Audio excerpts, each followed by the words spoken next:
ఏ కారణం చేత కూడా దుర్మార్గులతో స్నేహము పెట్టుకోవద్దు, అది పతనము చేసేస్తుంది. ప్రయత్నపూర్వకంగా వదిలిపెట్టేసేయి దుర్మార్గులతో స్నేహం. త్యజ దుర్జన సంసర్గం భజ సాధు సమాగమం. సత్పురుషులతోటి సహవాసమును నిరంతరము కోరుకో, అది ఎప్పుడూ వదిలిపెట్టుకోవద్దు. కురుపుణ్య మహోరాత్రం, రాత్రి పగలు అని ఆలోచించకు. పుణ్యం చేసుకోవడానికి అనే అవకాశం వచ్చినప్పుడల్లా పుణ్యం చెయ్యి. ఎందుకని అంటే ఏమో నిత్యమా జీవితము నీటిపై బుగ్గ, ఈ ఇప్పుడు వచ్చిన అవకాశం తర్వాత రాకపోవచ్చు. కాబట్టి కురుపుణ్య మహోరాత్రం, రాత్రింబవాళ్ళు పుణ్యం చేసుకునేటటువంటి ప్రయత్నం చెయ్యి. భీష్మాచార్యుల వారు ధర్మరాజు గారితో మాట్లాడుతూ అత్యంత ప్రధానమైనటువంటి విషయాన్ని స్పృశిస్తున్నారు. ఇవాళ ఆయన గృహస్థు యొక్క ధర్మం గురించి మాట్లాడుతున్నారు. ఇవాళ మాట్లాడుతున్నారు అంటే నా ఉద్దేశం ఆయన మాట్లాడిన దాంట్లో ఇవాళ మనం దాన్ని మాట్లాడుతున్నాము అని. అయితే ధర్మం అనేటటువంటిది ఆశ్రమం మీద ప్రధానంగా ఆధారపడుతుంది. ఎందుచేత అంటే బ్రహ్మచారిది ఒక ధర్మం, గృహస్థుది ఒక ధర్మం, వానప్రస్థుది ఒక ధర్మం, సన్యాసిది ఒక ధర్మం. ఈ 4 ఆశ్రమములు అంటారు. ఈ 4 ఆశ్రమములలో సర్వోత్కృష్టమైనటువంటి ఆశ్రమం గృహస్థాశ్రమం. ఈ గృహస్థాశ్రమానికి కొన్ని ధర్మాలు ఉంటాయి. ఎందుకంటే నేను మీకు ముందే చెప్పా కదా, ఒక ఆశ్రమానికి ఉన్న ధర్మం ఇంకొక ఆశ్రమానికి ఉండదు. ధర్మం నిరంతరం మారుతూ ఉంటుంది. అన్ని వేళలా ధర్మం ఒక్కలా ఉండదు. ఆశ్రమాన్ని బట్టి మారిపోతుంది, దేశాన్ని బట్టి మారిపోతుంది, కాలాన్ని బట్టి మారిపోతుంది. ఎప్పుడు ఎలా మారుతుందో దాన్ని అలా పట్టుకుంటేనే ధర్మాత్ముడు అవుతాడు. ఉదాహరణకి దక్షిణ దేశం ఉందనుకోండి, దక్షిణ దేశంలో ఏదైనా ఒక దేవాలయంలోకి ప్రవేశించి లోపల అర్చన చెయ్యాలి అంటే సాధారణ నియమం ఏముంటుంది అంటే పురుషులకు పైన చొక్కా బనీను లేకుండా ఉత్తరీయం కప్పుకొని లోపలికి వెళ్ళడం సాధారణ నియమంగా ఉంటుంది, ఆచారంగా. అదే మీరు ఉత్తర భారతదేశానికి వెళ్ళారనుకోండి, ప్రత్యేకించి తపోభూములు, దేవభూములు, హరిద్వార్ దాటిన తర్వాత, హరిద్వార్ ఏమి ఢిల్లీ ఆ ప్రాంతాల దగ్గర నుంచి కూడా ఇక పంచ కట్టుకుని పైన బనీను వేసుకుని దాని మీద లాల్చీ వేసుకుని మళ్ళీ దాని మీద ఒక పుట్టి చేతుల చొక్కా వేసుకుని దాని మీద ఒక గున్ని బట్టలు స్వెక్టర్ వేసుకుని దాని మీద ఒక శాలువా కప్పుకుని పూజ చేస్తారు. ఏమంటే మరి ఇక్కడ ఇలా చేస్తారు కదా, అక్కడ అలా చేస్తారు కదా, ఎందుకు తేడా అంటే అన్నిటికన్నా పెద్ద ధర్మం ఏమిటి అంటే శరీరాన్ని నిలబెట్టుకోవాలి. అసలు శరీరం లేకుండా ధర్మం ఎలా చేస్తారు? అక్కడ ఉండేటటువంటి వాతావరణం ఏదైనా సరే చాలా తీవ్ర స్థాయిలో ఉంటుంది. ఎండవేడి చాలా ఎక్కువ, చలి చాలా ఎక్కువ. అంత ఎక్కువ చలిలో అలా కేవలం ఉత్తరీయం కప్పుకుని పూజ చేయడానికి వెళితే శరీరం పడిపోయే అవకాశం ఉంటుంది, రోగగ్రస్తం అవుతుంది. అప్పుడు అక్కడ ధర్మం దేశమును బట్టి మారిపోతుంది. అక్కడ వస్త్రధారణ వేరు, ఇక్కడ వస్త్రధారణ వేరు. అలాగే కాలమును బట్టి మారిపోతుంది. ఒక కాలమునందున్నటువంటి ధర్మం ఇంకొక కాలంలో ఉండదు.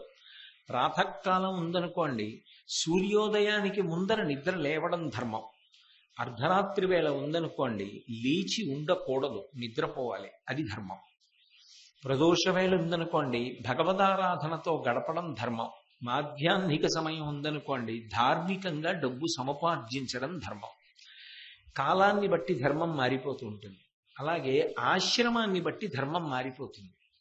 బ్రహ్మచారి ఉన్నాడనుకోండి, బ్రహ్మచారి ఏది దానం పుచ్చుకోకూడదు, బ్రహ్మచారి దేన్ని దాచుకోకూడదు. దానం పుచ్చుకోవడం అంటే ఏదో తనకి అవసరమైనటువంటిది ఏది ఉంటుందో అటువంటిది మాత్రమే పుచ్చుకుంటాడు. ఏదో దర్భాసనం పుచ్చుకోవచ్చు, కట్టుకోవడానికి ఓ ముంజి పుచ్చుకోవచ్చు, ఓ వస్త్రం తీసుకోవచ్చు. అంతేకాని నిలవ పెట్టుకోవడానికి ధనం, భూములు, వాహనములు ఇలాంటివి పుచ్చుకోవడానికి వీల్లేదు. బ్రహ్మచారికి ఉండే నియమాలు బ్రహ్మచారికి ఉంటాయి. బ్రహ్మచారి తాంబూలం వేసుకోకూడదు. బ్రహ్మచారి గురుపత్ని పెట్టినటువంటి అన్నం తినాలి. ఎప్పుడూ గురువు గారి దగ్గర కూర్చుని జ్ఞానాభ్యాసం చెయ్యడానికి ప్రయత్నం చేస్తూ ఉండాలి. ఎందుకంటే బ్రహ్మచర్యంలో బాగా చదువుకుని నేర్చుకున్నది ఏది ఉంటుందో అది బ్రహ్మచర్యాశ్రమంలో ఉండగా శరీరానికి ఏ బలం బాగా సమకూరిందో అదే జీవితంలో మిగిలినటువంటి కాలంలో ఉపయోగపడుతుంది. బ్రహ్మచారిగా ఉన్నప్పుడు బాగా వ్యాయామం చేసి దేహదారుఢ్యాన్ని సంపాదించాడు అనుకోండి, తరువాతి కాలంలో రోగనిరోధక శక్తి పెరిగి చటుక్కున వ్యాధిగ్రస్తుడు కాకుండా కాపాడుతుంది. అందుకే బ్రహ్మచారికి ఉపవాసం చెప్పరు. ఏకాదశి ఉపవాసం చెయ్యండి అన్న నియమం బ్రహ్మచారికి ఉండదు. అదే గృహస్థాశ్రమంలో ఉన్నవాడు అనుకోండి, దానం పట్టవచ్చు, డబ్బు సంపాదించి నిలవ చేసుకోవచ్చు, భార్యతో కలిసి సంతోషంగా కాలం గడపచ్చు, సంతానాన్ని పొందొచ్చు. ఇవన్నీ గృహస్థుకు ఉండేటటువంటి ధర్మాలు. వానప్రస్తున్నాడనుకోండి, వీలైతే భార్యతో కలిసి ఆమె కూడా అంగీకరిస్తే, లేదా భార్యని కొడుకు దగ్గర ఆమె అనుమతితో విడిచిపెట్టి అప్పుడు తాను అరణ్యమునకు వెళ్ళిపోయి అన్నిటినీ విడిచిపెట్టి భగవంతుడి గురించి ధ్యానం చేస్తూ ఉంటాడు. అది వానప్రస్థు ధర్మం. సన్యాసి ఉన్నాడనుకోండి, అసలు అగ్నితో సంపర్కం కూడా విడిచిపెడతాడు. ఒక ఆశ్రమంలో ఉన్న ధర్మం ఇంకొక ఆశ్రమంలో ఉండదు. కానీ అసలు ఆశ్రమంలోకి ఎందుకు ప్రవేశిస్తారు అంటే, ధర్మపాలనకు ఏది ప్రతిబంధకమవుతుందో, ఏది అడ్డొస్తుందో ఆ అడ్డుని తొలగించడం కోసమని ఆశ్రమ ప్రవేశం చేస్తారు. దాని గురించి సరి అయిన అవగాహన లేదనుకోండి, ఆ ఆశ్రమంలో ప్రవేశించడం వల్ల వచ్చేటటువంటి ప్రయోజనం ఆధ్యాత్మికంగా సిద్ధించదు. భౌతికంగా భోగపరంగా సిద్ధిస్తుందేమో కానీ ఆధ్యాత్మిక ప్రయోజనం సిద్ధించదు. అలా సిద్ధించాలి అంటే అసలు గృహస్థాశ్రమంలో ఉన్న వ్యక్తి, గృహస్థాశ్రమం అంటే వివాహం చేసుకుని భార్యని స్వీకరించిన వాడు, ఆయన ఏం చెయ్యాలి అన్న ధర్మం తెలుసుకోవాలి. భీష్ముడు మహానుభావుడు, గొప్ప వేదాంతి, సమస్తము తెలిసిన్నవాడు. అందుకని ఆయన సూక్ష్మంగా తేలికగా గృహస్థు యొక్క ధర్మాలని ఆవిష్కరిస్తున్నాడు. నిజదారైక పరత్వమున్ కరుణయున్ నిక్కంబును దాల్మియున్ సుజనాసంగము దేవపిత్ర తిథి సంశుద్ధార్చనల్ హవ్యభుక్ భంజనమున్ సకలాశ్రమస్థులను శక్య ప్రక్రియన్ ప్రోపు పంకజగర్భుండు గృహస్థ ధర్మములుగా కల్పించె నువ్వీశ్వరా. హవ్యభుక్ భజనంబున్, ఇందులో సన్యాసికైతే అగ్ని ఆరాధన వదిలిపెట్టేస్తాడు, గృహస్థుకైతే హవ్యభుక్ భజనం ఉంటుంది. హవ్యభుక్ అంటే అగ్నిహోత్రుడు, ఆయనని పూజించడం ప్రధానమై ఉంటుంది. ఈ గృహస్థాశ్రమానికి సంబంధించినటువంటి ప్రధాన నియమంతో ప్రారంభం చేశాడు భీష్ముడు. అందులో నిజదారైక పరత్వమున్. నిజదార అంటే తాను ఎవరిని వివాహం చేసుకున్నాడో ఆమె యందు ఎప్పుడూ కూడా ప్రీతితో ఉండవలసినటువంటి అవసరం ఉంటుంది. ఆమె యందే ఆయన యొక్క మనసు ఎల్లవేళలా నిలబడి ఉండాలి తప్ప ఇంకొకలా ఆ మనసు చెదరడానికి వీలు లేదు. అది గృహస్థాశ్రమము యొక్క ప్రధాన ప్రయోజనము. ఏమిటి, ఎందుకు చెప్తున్నాడు ఈ మాట భీష్ముడు? ఇది ఇతపూర్వం చెప్పాడు, ఇప్పుడు చెప్తున్నాడు. గృహస్థాశ్రమం అనేటటువంటి దానికి ప్రధాన నియమమేది అంటే గృహిణీ గృహముచ్యతే. అసలు గృహము అన్నదానికి అర్థం ఏదో ఇటకలతో కట్టిన ఇల్లు కాదు. గృహిణీ గృహముచ్యతే, ఇల్లాలు, ఇంటి ఇల్లాలు ఎవరుంటుందో, పత్ని ఎవరుంటుందో ఆమెయే గృహము. ఆమె లేనినాడు ఆ ఇంట యజమానికి ఏ విధమైన సంతోషమూ ఉండదు, ఏ విధమైన సుఖమూ ఉండదు, ఏ విధమైన భోగాన్ని ఏ విధమైన ఆనందాన్ని పొందలేడు. అయితే ఆ ధర్మపత్నిని స్వీకరించేటటువంటి ప్రక్రియకు శాస్త్రంలో ఒక పేరుంది. వివాహము, పాణిగ్రహణము, ఇలాంటి పేర్లతో పిలుస్తారు. సాధారణంగా అందరం వాడే మాట ఏమిటంటే వివాహము అంటాం. వివాహము అన్న పేరుతో చేసేటటువంటి ప్రక్రియ ఏది ఉన్నదో దాని వలన గృహస్థాశ్రమంలోకి ప్రవేశిస్తున్నాడు. అయితే దానికి వివాహము అన్న పేరు ఎందుకు వచ్చింది అసలు అంటే, సంస్కృతంలో వి అన్న అక్షరం వ్యతిరేకంగానూ పలుకుతుంది, సమర్థిస్తూనూ పలుకుతుంది. చిత్రము అన్నాను అనుకోండి, చాలా చిత్రంగా ఉందండి అన్నాను అనుకోండి, అన్నీ ఎలా ఉంటాయో అలా కాకుండా అది ప్రత్యేకంగా ఉంటే చాలా చిత్రంగా ఉందండి అంటారు. విచిత్రంగా ఉందండి అన్నాను అనుకోండి, మిగిలిన వాటికన్నా భిన్నంగా ఉండడం కాదు, అందులో మళ్ళీ చాలా విశేషమైన రీతిలో చిత్రంగా ఉంది. కాబట్టి విచిత్రం. ధవ అన్నాను అనుకోండి, ధవుడు అంటే భర్త, విధవ భర్త లేనిది, అక్కడ వ్యతిరేకంగా పనిచేస్తోంది. విచిత్రం, అక్కడ చిత్రంని పెంచుతోంది, సమర్థిస్తోంది, ఇంకా విశేషణాన్ని జోడిస్తోంది. వివాహం, ఏమిటి దానికి అర్థం అంటే వాహము అంటే పొందుట. వివాహము, దేనిని పొందుట, అంటే విశిష్టమైన దానిని పొందుట. ఏది విశిష్టమైనది లోకంలో? భగవంతుడు. ఆ భగవంతుణ్ణి పొందడానికి వాహము, ఒక ఆశ్రమాన్ని పొందుతున్నావు, ఒక ఆశ్రమంలోంచి ఇంకొక ఆశ్రమంలోకి వెడుతున్నావు. అప్పటి వరకు బ్రహ్మచారిగా ఉన్నాడు, ఇప్పుడు గృహస్థాశ్రమంలోకి వెడుతున్నాడు. ఎందుకు వెళ్ళడం అంటే పరమేశ్వరుణ్ణి తెలుసుకోవడానికి. పరమేశ్వరుణ్ణి తెలుసుకుంటే పరమేశ్వరుని యందు లీనమైపోతాడు. బ్రహ్మవిద్ బ్రహ్మైవ భవతి. ఇది కొయ్య, ఇది బల్ల అని నేను తెలుసుకున్నాను అనుకోండి, నేను బల్లైపోను. కానీ కొన్నింటి లక్షణం ఎలా ఉంటుందంటే దాని యందు కలిసిపోతుంది.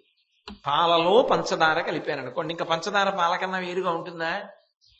పాలలో పంచదార కరిగిపోయినట్టు, ఉప్పు సముద్రపు లోతు తెలుసుకోవడానికి బయలుదేరిన ఉప్పు బొమ్మ ఉప్పు సముద్రంలోనే కరిగిపోయినట్టు, పరబ్రహ్మమును తెలుసుకునేటటువంటి ప్రయత్నంలో పరబ్రహ్మమును గుర్తిరిగిన వాడు పరబ్రహ్మమే అగుచున్నాడు. బ్రహ్మవిద్ బ్రహ్మైవ భవతి అంటుంది శృతి. బ్రహ్మమును తెలుసుకున్నవాడు బ్రహ్మమే అగుచున్నాడు. బ్రహ్మమును తెలుసుకోవడానికి ప్రతిబంధకం ఏమిటి? అది విశిష్టమైనది భగవంతుడు. వాహము, పొందుట. మనిషి జీవితంలో ప్రధాన ప్రయోజనం ఏమిటి? మిగిలిన ప్రాణులకు శాస్త్రం తెలుసుకునే అవకాశం లేదు, గురువుగారి పాదములు పట్టుకునే అవకాశం లేదు. కానీ ఒక్క మనిషి మాత్రం గురువుని పట్టుకోగలడు, శాస్త్రాన్ని పట్టుకోగలడు. ఈ రెండిటినీ పట్టుకుని ఇక మళ్ళీ పుట్టవలసిన అవసరం లేని స్థితిని పొందగలడు. అలా పొందడానికి ఏదడ్డొస్తోంది? ఆ విశిష్టమైన వస్తువుని వాహము పొందడానికి అడ్డొస్తున్నది ఏది అంటే ప్రధానమైన అడ్డేది అంటే కామము. కామము అంటే అన్ని వేళలా నేను స్త్రీ పురుష కామాన్ని ప్రతిపాదన చేస్తున్నానని మీరు అనుకోకూడదు. కామము అంటే కోరిక. కోరిక దేని యందు? అర్థమునందు, భోగమునందు కోరిక ఉంటుంది ఎవరికైనా. సౌకర్యవంతంగా ఉంటే బాగుండు, వేడిగా ఉందనుకోండి, అబ్బా చల్లగా ఉంటే బాగుండేదండి, ఏసీ ఉంటే బాగుండేదే అంటాం. ఆకలి వేస్తోందనుకోండి, 1000కి ముందే పిలిచి అన్నం పెడితే ఎంత బాగుంటుంది, చక్కగా ఇంట్లో అలా భోజనం సిద్ధంగా ఉంటే ఎంత హాయిగా ఉంటుంది అంటాడు. పడుకుంటే దోమ కుట్టిందనుకోండి, అబ్బాయి దోమలు లేకపోతే ఎంత హాయిగా ఉన్ను అంటాడు. ఇవన్నీ కామమే. శాస్త్రంలో వీటన్నింటినీ కామము అని అంటారు. కామము తీరడానికి అర్థం ఉంటుంది. అర్థము అంటే డబ్బు అని అనుకునేరు. శాస్త్రంలో డబ్బు ఒక్కదానికి అర్థం కాదు, అది ఒక ప్రధానమైన విషయం అర్థం, డబ్బు. మిగిలినది ఏమిటి? భోగ సంచయమునకంతటికీ కలిపి అర్థము అని పేరు. భోగం అంటే సుఖం అనుభవించడానికి ఏవేవి ఉంటాయో అవన్నీ కూడా అర్థము కిందకు వస్తాయి. ఇప్పుడు మీరు ఇంతమంది కూర్చున్నారు, మీ అందరికీ వినపడేటట్టు నేను మాట్లాడాలనుకోండి, నా కంఠం బడలిపోతుందా? బడలిపోదా? అలా బడలిపోవలసిన అవసరం లేకుండా నేను ఒక స్థాయిలో మాట్లాడినప్పటికీ కూడా ఎక్కడో కూర్చున్న వ్యక్తికి కూడా వినపడడానికి వీలుగా నాకు సౌకర్యం చేస్తున్నటువంటి ఈ ఉపకరణం ఉన్నదే, ఇది నాకు భోగము, అర్థము. ఇది నాకు ఉపకారం చేస్తోంది. ఇది లేకపోతే నా కంఠం ఆ చివర ఉన్న వాళ్ళకి వినపడకపోవచ్చు, ఇది ఉంది కాబట్టి వాళ్ళకి వినపడుతోంది. కాబట్టి ఇది వాళ్ళకి అర్థమే, ఇది నాకు అర్థమే, మాకిద్దరికీ అర్థము. ఇది ఉంది, నేను సౌకర్యవంతంగా పుస్తకం పెట్టుకున్నాను, ఇది నాకు అర్థము. ఈ కుర్చీ ఉంది, నాకు సౌకర్యవంతము, అర్థము. ఇక్కడికి రాలేని వాళ్ళు ఉన్నారు, కానీ ఇది తెలుసుకోవాలని కుతూహలం ఉన్న వాళ్ళు ఉండొచ్చు. అటువంటి కొన్ని కోట్ల మందికి అందించడానికి ఈటీవీ రికార్డ్ చేస్తోంది, అది వాళ్ళకి అర్థం. ఇప్పుడు ఇవన్నీ కూడా అర్థము కిందకే వస్తాయి. ఇంట్లో ఉన్న మంచం, ఇంట్లో ఉన్న పరుపు, ఇంట్లో ఉన్న వంట పాత్రలు, ఇంట్లో ఉన్నటువంటి ఏ వస్తువులైనా సరే అవన్నీ కూడా మన సౌఖ్యము కొరకు కాబట్టి వాటిని అర్థ సంచయము, భోగ సంచయము, అర్థమునందు భాగము అని పిలుస్తారు. మనిషి కామము కోరిక దేని ఎందుంటుంది? అర్థమునందు ఉంటుంది. తను సుఖపడే వస్తువులు తెచ్చుకోవాలనుకుంటాడు కానీ తను బాధపడిపోవడానికి వీలయ్యే వస్తువులన్నీ తెచ్చి ఇంట్లో పెట్టుకుందామని ఎవరైనా అనుకుంటాడా? ఊళ్ళో పల్లేరుకాయలు ఉన్నాయండి అంటే బుట్టతో పట్టుకెళ్ళి ఇంట్లో చల్లుకుంటాడా ఎవడైనా? ఎందుకు అవి పల్లేరుకాయలు చల్లుకుంటే ఏమవుతుంది? పల్లేరుకాయలు అంటే ముళ్ళతో ఉంటాయి. ఆ ముళ్ళతో ఉన్న పల్లేరుకాయలు పట్టుకెళ్ళి ఇంట్లో వేసుకున్నాడు అనుకోండి, కాళ్ళకు గుచ్చుకుంటాయి. గాజు పెంకులు ఎక్కడో ఉన్నాయి కదా అని చెప్పి ఉత్తినే పోతున్నాయని తెచ్చి ఇంట్లో పోసుకుంటాడా? కాళ్ళల్లో గుచ్చుకుంటాయి. అవి ఇంట్లో పోసుకోడు, ఎందుకంటే తన సుఖమునకు పనికిరావు. కానీ తన కామం ఎక్కువైన కొద్దీ పనికొస్తుందా పనికిరాదా అన్నదానితో సంబంధం లేకుండా ఇంట్లో అర్థం పెరుగుతుంది. అందుకే ఒక ఆయన ఉన్నాడు అనుకోండి, పాలు తెచ్చుకున్న కవర్లో నీళ్లు పోసేసి శుభ్రంగా కడిగేసేసి అవన్నీ కూడా ఎండపెట్టి దాచి ప్రతి 25 కవర్లకి ఓ తాడు కట్టి ఇవన్నీ కూడా కట్టి ఒక డబ్బాలో పెట్టి దాస్తాడు. ఎందుకంటే రోజు ఇంత పరిశ్రమ చేసి అవి దాచారు మీరు అని అడిగారు అనుకోండి, ఆయన ఏమంటాడంటే పర్యావరణ పరిరక్షణ కొరకు కాదు ఆయన ఇవన్నీ చేసేది. 100 పాల కవర్లు అయిన తర్వాత ఇస్తే ఓ గిద్దడు బఠానీలు ఇస్తాడండి. మధ్యాహ్నం వేళ వెడతాడు ఒకతను పాల కవర్లు పుచ్చుకోవడానికి, గిద్దడు బఠానీల కోసం నేను ఈ పాల కవర్లు ఇలా దాస్తున్నాను అంటాడు. అంటే ఆయన మనసులోని కామపు ఉత్కంఠ అటువంటిది, అది కూడా పోనివ్వడు, అది కూడా దాస్తాడు. ఒక్కొక్కడు చూడండి మంచినీళ్ళు తాగడానికి ప్లాస్టిక్ ఇస్తుంటారు, అది కూడా కడిగి దాచేవాళ్ళు ఉంటారు కొంతమంది. ఎప్పుడైనా పనికి వస్తుంది కదండి అంటారు, అలా దాచుకుంటారు. అంటే మళ్ళీ దాన్ని కొనడం ఎందుకు?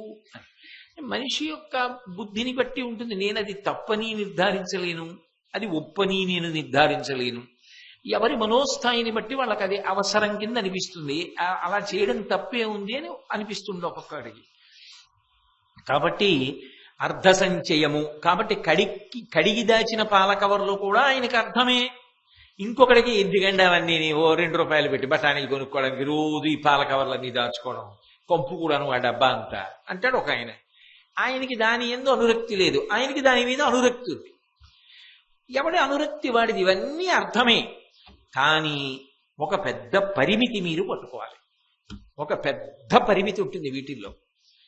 కామము తీరడానికి మీరు ఏదైనా ఒక భోగాన్ని అలవాటు చేశారనుకోండి మనస్సుకి, అంటే శరీరం అది వాడుకుంటుంది, మనసు దీన్ని ఉపకరణంగా వాడుకుని మనసు సంతోషపడుతూ ఉంటుంది. ఓ లడ్డూ పట్టుకొచ్చి ఇచ్చారనుకోండి, అబ్బాయి అన్నాళ్ళ నుంచో తినాలనుకుంటున్నానండి, బలి తెచ్చారే బందర్ లడ్డు అన్నాను అనుకోండి, మనసు తిన్నగా తృప్తి పడిపోతుందా? పడదు. ఈ శరీరాన్ని వాడుతుంది, ఈ చేత్తో పట్టుకుంటుంది, ముక్క విరిచి నోట్లో పడేసుకుంటుంది. నాలుక మీద పడ్డాక చప్పరించిన తర్వాత దాని రుచిని మనసు ఆస్వాదించి ఆనందపడుతుంది కదా. మనసు ఆనందించడానికి ఇది దానికి సాధనం, దీన్ని వాడుకుంటూ ఉంటుంది. మనసుకున్న లక్షణం ఏమిటో తెలుసా? మీరు ఏదైనా దానికి ఓ భోగం ఇచ్చారనుకోండి, దాన్ని పలవలు చిలవలు చేసి అనుభవిస్తానంటారు. అంతేగాని ఇది పెట్టారు కదా, ఇది చూపించారు కదా అని అక్కడతో అది ఊరుకుంటుందని మీరు అనుకుంటే పొరపాటు. ఇది వేదాంతంలో చిత్రం ఏంటంటే రోజు మనం అనుభవించేవే, దాన్ని ఒక సిద్ధాంతపరంగా మాట్లాడినప్పుడు మాత్రం ఏమిటో చమత్కారంగా ఉంది అనిపిస్తుంది అంతే. అన్నప్రాశన చేశారు పిల్లాడికి, వాడు అన్నప్రాశన చేసినప్పుడు ఏదో పాలన్నమో పరమాన్నమో తిన్నాడు. వాడికి ఏమనిపిస్తుందంటే ఇంతే, ఇంతకన్నా రుచి ఏమిటి అనిపిస్తుంది. వాడికి అంతకన్నా ముందు అమ్మ పాలని మించిన రుచికరమైన పదార్థం లోకంలో లేదు. ఆ తర్వాత ఏదో సమీకృత ఆహారంగా ఇప్పుడేవో వస్తున్నాయిగా అది పెడతారు, అది పెట్టినప్పుడు వాడికి అంతకన్నా గొప్పది లేదు. ఆ తర్వాత వాడు అన్నం తిన్నాడు, ముందు తూతూ అని ఉమ్మేస్తాడు. ఆ తర్వాత వాడికి పాలన్నం కన్నా గొప్పది లేదు పరమాన్నం కన్నా. ఆ తర్వాత వాడు మెల్లిగా పప్పు నెయ్యి కలుపు తినడం మొదలెడతాడు, అప్పుడు దానికన్నా రుచికరమైంది లేదు. ఆ తర్వాత కూర, దానికన్నా రుచికరం లేదు. తర్వాత పచ్చడి అయిపోయిందా? వాడు ఒక్క కూరలో, ఒక్క వంకాయ కూరలో ఎన్ని రకాల వంకాయ కూరలు కోరుకుంటాడు. పచ్చడి ఎన్ని రకాల పచ్చళ్ళు కావాలి, తీపి ఎన్ని రకాల తీపులు కావాలి. తీపి ఒక్కటే అయితే ఈ కాజాలు, మైసూరు పాకులు, బాదుషాలు, ఏవో రకరకాలు ఇవన్నీ ఎందుకండి? అక్కర్లేదు కదా. ఆ తీపిని అనేకంగా అనుభవించాలి. ఇప్పుడు దాన్ని బట్టి ఏమర్థం అవుతోంది? మనసుకి ఎప్పుడైనా ఒక కోరికని తీర్చే ప్రయత్నం చేస్తే అది తృప్తి పడుతుందా? పడదు. దానిని ఇంకా ఇంకా చిలవలు పలవలు చేసి ఇలా కూడా నాకు కావాలని అడుగుతుంది. ఎక్కడ కోరిక అలా పెరుగుతుందో దానికి జవాబు చెప్పడానికి వస్తువులు వస్తాయి. ఒకప్పుడు ఎక్కడో ఏదో జరుగుతూ ఉంటే ఇక్కడ రేడియోలో విని సంతోషించేవాళ్ళు, ఇక్కడ కళ్ళు మూసుకుని వింటూ ఇక్కడ చూసేవారు.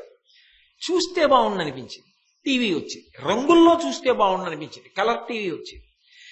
చూసింది గుర్తు పెట్టుకుని కావలసినప్పుడు చూస్తే బాగుండనిపించింది, VCR వచ్చింది. ఆ తర్వాత ఏదో క్యాసెట్ ఏమిటి అనిపించింది, CD వచ్చింది, VCD వచ్చింది. నేను వెడుతూ కూడా వింటే బాగుండు, కారు వచ్చింది. నేను చెవుల్లో ఏదో ఇంటెన్సివ్ కేర్ యూనిట్లో ఉన్న వాళ్ళ పెట్టేసుకుని వింటూ వెళ్ళిపోతే బాగుండనిపించింది. ఇయర్ ఫోన్స్ వచ్చాయి, సెల్ ఫోన్కి అన్నీ వచ్చాయి. ఆ తర్వాత అంతిమంగా పర్యవసానం ఏమైందంటే 2 చక్రాల వాహనం మీద ఎడుతూ ఇవన్నీ పెట్టుకుంటే కళ్ళు తెరిచేటప్పటికి ICUలో ఉండడం వచ్చింది. అన్నీ వస్తాయి. ఎందుకు వస్తాయంటే మనిషి నియంత్రణ లేకుండా వస్తువును ఉపయోగిస్తుంది. వస్తువు తప్పు కాదు, మనిషి తప్పు. వస్తువులో దోషం లేదు, మనిషి నియంత్రణ లేకుండా వాడడంలో దోషం ఉంటుంది. ఎప్పుడు ఏది వాడాలో అది వాడాలి. నిన్ననేగా చెప్పాడు భీష్ముడు, కర్తవ్యతానిష్ట. అది లేదనుకోండి అన్నీ ప్రమాదాలే. ఆ వస్తువుని వాడడం రాకపోతే ప్రమాదం వస్తుంది. ఇప్పుడు ఇన్ని వస్తువులు ఎందుకు వస్తాయి? కోరికలు పెరగడం వల్ల వస్తున్నాయి. కామమును తీరిస్తే కామం పోతుందని ఎవడు చెప్పాడు లోకంలో? ఇవాళ ఏమండి ఏదో మామిడికాయ పచ్చడి తినాలని ఉంది, ఇవాళ పెట్టారు, ఇక నాకు జీవితంలో మామిడికాయ పచ్చడి అక్కర్లేదు అంటానా? ఒకవేళ అంటే ఇవ్వాలంటాను, మళ్ళీ వారం పోయాక మళ్ళీ సిద్ధం. ఆ రోజు వండింది చాలా బాగుంది, మళ్ళీ వండుతావు ఎంత పచ్చడి చేస్తావా అంటాను. మళ్ళీ అడుగుతుంది, అందులో రకరకాలు అడుగుతుంది. మీరు చాలా విశాల హృదయంతో వినాలి నేను చెప్తున్న మాట. పత్నిని స్వీకరిస్తే మనోసంబంధమైన కామం, ఇంద్రియ సంబంధమైన కామం, శరీర సంబంధమైన కామం పోతుందని ఎలా అన్వయం చేస్తారు మీరు? మరి అన్నం విషయంలో పోవట్లేదుగా, భోగాల విషయంలో పోవట్లేదుగా, పత్ని విషయంలో మాత్రం అలా ఎలా పోతుంది? ధర్మపత్నిని స్వీకరిస్తే పోయే అవకాశం ఉంటుందని ఎలా చెప్తారు మీరు? ఎలా సాధ్యం? ఎందుచేత అంటే ఒక కోర్కెని తీర్చుకోవడం వల్ల తృప్తి పొందుతాడు అని చెప్పడం నిజమైతే అది అన్నిటికీ అన్వయం అవ్వాలి. మరి అన్వయం అవ్వట్లేదుగా. పైగా కోర్కె తీర్చుకోవడం వల్ల కోర్కె పెరుగుతోంది. అది ఎలా ఉంటుంది అంటే అక్కడ మంట మండుతోంది, నా దగ్గర కరిగిపోయి నెయ్యి ఉంది, నీళ్ళలాగే ఉందని పట్టుకెళ్ళి అందులో పోసాను అనుకోండి, భగ్గున మండుతుంది. నీళ్లు పోసాను అనుకోండి, ఆరిపోతుంది. అంటే కోర్కెని తీర్చుకోవడం వల్ల కోర్కె పెరుగుతోంది, అవునా కాదా? లోకంలో సహజంగా ఉన్న అనుభవమే కదా. అన్నం తినడం మొదలెట్టాక అన్నం రకరకాలుగా తినాలనిపించి, ఓ ఇల్లు కట్టుకున్నాక ఆ ఇంట్లో ఇంకా ఇన్ని రకాలుగా ఉంటే బాగుండనిపించి, ఒకటి వినడం మొదలెట్టిన తర్వాత ఇంకా ఇలా వింటే బాగుండనిపించి, ఒకటి చూడడం మొదలెట్టిన తర్వాత ఇలా కూడా చూస్తే బాగుండనిపించి, అయినప్పుడు అది వివాహమునందు ఎలా ఆపగలుగుతుంది?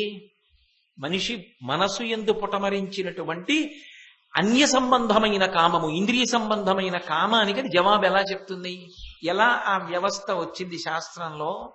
దాని వలన ఎలాగా మనిషి ఉద్ధరింపబడతాడని తీసుకొచ్చారు, ఆ గృహస్థాశ్రమాన్ని తీసుకొచ్చారు. ఇక్కడ అందుకు చెప్తున్నాడు భీష్ముడు జవాబు. అందరిలా మాట్లాడితే భీష్ముడు ఎందుకు అవుతాడండి? అందుకే వివాహమునందు ఒక ప్రధానమైనటువంటి ప్రమాణం ఉంటుంది. ఆ ప్రమాణము వివాహమునకు అత్యంత ప్రధానమైనటువంటి విషయం. ఇప్పుడు నేను మీకు పట్టుకొచ్చి ఓ పంచెల చాప్ ఇచ్చేస్తున్నాను అనుకోండి, ఇదం నమమా అంటాను, ఇక ఇది నాది కాదు. నాకు మీరు పంచెల చాప్ ఇస్తే నేను సాయంకాలం కట్టుకొస్తుంటే అది నేనే ఇచ్చాను అనకూడదు. అది ఇచ్చేశాక ఇంకా మర్చిపోవాలంతే. అలాగే నేను అనొచ్చు, మీరు ఇచ్చిందే రండి కట్టుకున్నాను అనొచ్చు. ఇదం నమమా అంటే ఇక ఇది నాది కాదు అని వదిలిపెట్టేశాడు. కానీ ఆడపిల్లని ఇచ్చేటప్పుడు గృహస్థాశ్రమంలోకి వెడుతున్నాడు అంటే పురుషుడికి స్త్రీని ధర్మపత్నిగా ఇస్తున్నారా లేదా? ఇస్తున్నప్పుడు చతుర్థీ విభక్తి వేసి కన్యాదానం చెయ్యరు. ఇంకా ఇది నాది కాదు అని తల్లిదండ్రులు అనరు, అలా అనకూడదు అని కన్యాదానం చెయ్యరు. దానం అన్న మాట ఉన్నా అందులో చతుర్థీ విభక్తి ఉండదు. మీరు బాగా గమనించాలి ఆ విషయాన్ని. అందుకే ఆడపిల్లకి పెళ్ళైన తరువాత కూడా ఆమె యొక్క ఉత్తమమైన ప్రవర్తన వలన ఆమె పుట్టింటిని కూడా ఉద్ధరించగలుగుతోంది. సీతమ్మ పుట్టిన కారణం చేత జనకుని యొక్క వంశమంతా ఉద్ధరింపబడింది. అలాగే తల్లికి తండ్రికి ఎప్పుడైనా పిల్లని ఇంటికి తీసుకురావాలనిపిస్తే తీసుకొచ్చేటటువంటి అధికారము వారికి ఉంటుంది తప్ప వాళ్ళకి ఆ అధికారము లేదని వాదించడానికి వీల్లేదు శాస్త్రంలో. పైగా పిల్లని నీకు నేను పత్నిగా ఇస్తున్నాను అన్నప్పుడు కామపత్నిగా ఇస్తున్నానని మామగారు అనడం. నీకు ధర్మపత్నిగా ఇస్తాను ఈమెని. ధర్మపత్నిగా ఇచ్చినప్పుడు నాకు నువ్వు 3 విషయాల్లో ప్రమాణం చేస్తే ఇస్తాను. ఏ 3టిలో ప్రమాణం చెయ్యాలి అంటే ధర్మేచ అర్థేచ కామేచ నాతి చరితవ్యా. ఆ పిల్ల తండ్రి కాని పిల్ల అన్నగారు కాని ఈ మాట చెప్పాలి. అంటే అన్నగారంటే తండ్రి లేనప్పుడు అన్నగారు వదిన గారు కదా కన్యాదానం చేస్తారు. ఈ 3 చెప్తారు. ధర్మేచ అర్థేచ కామేచ నాతి చరితవ్యా. ధర్మమునందు ఈమెని అతిక్రమించకూడదు, అర్థమునందు ఈమెను అతిక్రమించకూడదు, కామమునందు ఈమెని అతిక్రమించకూడదు. మాటిస్తావా అంటే అగ్ని సాక్షిగా నాతి చరామి, నేను ఈమెను అతిక్రమించను అని ప్రమాణం చేస్తాడు. ప్రమాణం చేసిన తరువాత నీకు నేను ధర్మపత్నిగా ఇస్తున్నాను అని ఇస్తారంటే ఇంకా ఆ ఇంటిలో పిల్ల కాదు సుమా అని చెప్పడానికి వీల్లేదు. ధర్మశాస్త్రంలో ఆమె మీద అధికారం తల్లిదండ్రులకు కూడా ఉంటుంది. కాబట్టి ఇప్పుడు ఆమె ధర్మపత్నిగా వచ్చింది. వచ్చినప్పుడు ఈ 3 దాటను అన్నాడు. ఈ 3 దాటను అన్న మాటకు అర్థం ఏమిటి? ఎందుకు అలా గృహస్థాశ్రమంలో అనిపించడం అంటే ఆమెను ధర్మమునందు దాటకూడదు అన్న మాటకు అర్థం ఈమెను నీకు ఇచ్చింది కేవలము భోగము కొరకు ఇంట్లో వస్తువుని ఉంచుకున్నట్లుగా నువ్వు దృష్టిలో పెట్టుకోమని కాదు సుమా. ఆమె నీ ధర్మమునకు ప్రాతిపదిక. ఇప్పుడు ఈమెని స్వీకరించినందుకు ఈమెతో కలిసి యజ్ఞం చెయ్యి, ఈమెతో కలిసి యాగము చెయ్యి, ఈమెతో కలిసి దానం చెయ్యి, ఈమెతో కలిసి అతిథులను పూజించు, ఈమెతో కలిసి త్యాగం చెయ్యి, ఈమెతో కలిసి తీర్థయాత్ర చెయ్యి, ఈమెతో కలిసి దేవాలయానికి వెళ్ళు, ఇద్దరూ ప్రదక్షిణం చెయ్యండి అంటే ఇద్దరూ చెయ్యి పట్టుకుని ఇంద్రియములను గెలవడం మొదలు పెడతారు. ఈ సుఖములొక సుఖములా అన్న భావన పొందడం మొదలు పెడతారు ఇద్దరు. కామమునందు ఆమెను అతిక్రమించకుండా ఇద్దరూ ఆ భావమును క్రమంగా పొందుతారు. ఈ సుఖములు కావు. ఇవాళ సుఖమనిపించింది రేపు దుఃఖమవుతోంది. ఇవాళ బాగుందనిపించిన జిలేబీ ఎక్కువ తినేస్తే వాంతి వస్తుంది. సుఖమనుకున్నది సుఖము కాదు, ఈశ్వరుడు సుఖము, అది శాశ్వత సుఖము. కాబట్టి ఇప్పుడు ఆమె చెయ్యి పట్టుకుంటాడు, పట్టుకుని ధర్మాచరణము చేస్తాడు. ఇది మననిద్దరినీ కాపాడుతుంది. నువ్వు నా పక్కన ఉన్నావు కాబట్టి నేను యజ్ఞం చేయొచ్చు, ఉన్నావు నేను యాగం చేయొచ్చు, ఉన్నావు సంతానమును పొందొచ్చు, ఉన్నావు నా ఇంద్రియములన్నీ కూడా ఉపశాంతి పొందుతాయి, ఉన్నావు దాని వలన నా కామము తీరింది, ఉన్నావు దాని వలన నా మనస్సు ప్రశాంతత పొందింది, నువ్వు ఉన్నావు వంట చేస్తూ ఉంటే నేను పూజ చేసుకున్నాను, నీకు నేను బాసట నాకు నువ్వు బాసట, ఇద్దరం చెయ్యి పట్టుకొని ప్రస్థానం చేద్దాం భగవంతుడివి. కాబట్టి ధర్మీచ ధర్మమునందు అతిక్రమించడు. అందుకే ఆయన చేసి ఆవిడ చేయకపోయినా ఆయన చేసిన దాంట్లో సగం ఆవిడికి ఇస్తుంది ధర్మశాస్త్రం. ఎందుకని ఆమె లేని ఆయన ఏమీ చెయ్యలేడు కనుక. ఆమె పక్కన ఉన్నది, ఆమె రాలేదు, ఏదో ఒంట్లో బాగులేదు, అయినా సరే రవికిల బట్ట బొడ్డులో పెట్టుకుని ఆయన చేసేయచ్చు. శాస్త్రం అంగీకరించింది. అప్పుడప్పుడు మన దగ్గర చేస్తూ ఉంటారుగా కొంతమంది, అంగీకరిస్తుంది. ఆమె వస్తుంది, చక్కగా ఇద్దరూ కలిసి కూర్చుని చేస్తారు. ఓపికంటే ఇద్దరూ కలిసి చేయొచ్చు. ఆమె లేదు అంటే శారీరకంగా ఆమె లేదు, ఇక ఆయనకి అధికారం లేదు. ఆయన యజ్ఞమునకు అర్హుడు కాడు, యాగమునకు అర్హుడు కాడు. ఆయన కడుపున పుట్టి ఆడపిల్లని కన్యాదానం చేయడానికి కూడా ఆయనకు అర్హత లేదు. ధర్మీచ ఆమె ఉంటేనే ధర్మమును చేయటానికి ఆయనకు అర్హత పొందింది. ఆమె ఆయన వలననే సమస్త ధర్మకార్యములను చేయగలుగుతోంది. అదొక పవిత్రమైనటువంటి అనుబంధం. ఇప్పుడు ధర్మమును అతిక్రమించకుండా ఆమెతో కలిసి ధర్మాన్ని చేస్తున్నాడు. దానివల్ల ఏమవుతుందంటే క్రమక్రమంగా భోగము వైపు నుంచి మనిషి యోగము వైపుకి అడుగులు వేస్తాడు. ఇద్దరూ చెయ్యి పట్టుకుని ప్రస్థానం చేస్తూ మనసులు భగవంతుడి వైపుకి 10 మంది వైపుకి ఉదార బుద్ధితోటి విశాల హృదయంతో నడుస్తారు. అలా నడవడానికి ఆమె ఉపకరణమైనది. అలా అయితేనే నీకు ఇస్తాం పిల్లని, లేకపోతే ఇవ్వం. తప్ప నువ్వు ఎంతసేపు సంపాదించడం, భోగం అనుభవిస్తూ ఉండడం, దాచుకుంటూ ఉండడం, దానికైతే నీకు ధర్మపత్ని ఎందుకు అక్కర్లా. ధర్మేచ అర్థేచ కామేచ నాతి చరితవ్య, వీటి గురించి తెలుసా? అందుకొరకు జీవితాన్ని పండించుకోగలవా? నాతిచరామి, అతిక్రమించను, అప్పుడు కన్యాదానం చేస్తాడు. ధర్మేచ అర్థేచ, డబ్బు ఏ అర్థమైన ఆమె నుండి ప్రభవిస్తుంది. ఇది చాలా గంభీరమైన మాట నేను అంటున్నది. అసలు పురుషుడికి సమస్తమైనటువంటి శాంతి ఎక్కడి నుంచి వస్తుంది? భోగములన్నీ ఉంటే దాని వలన సుఖం ఎక్కడి నుంచి వస్తుంది? వస్తువుల్లోంచి వస్తుంది. సమస్త శాంతి ఎక్కడి నుంచి వస్తుందంటే ఆమె నుండే వస్తుంది. ఎందుకో తెలుసా? పురుషుడికి శాంతి స్థానము భార్యయే. కారణం ఏమిటి? తల్లిలా ఓదారుస్తుంది.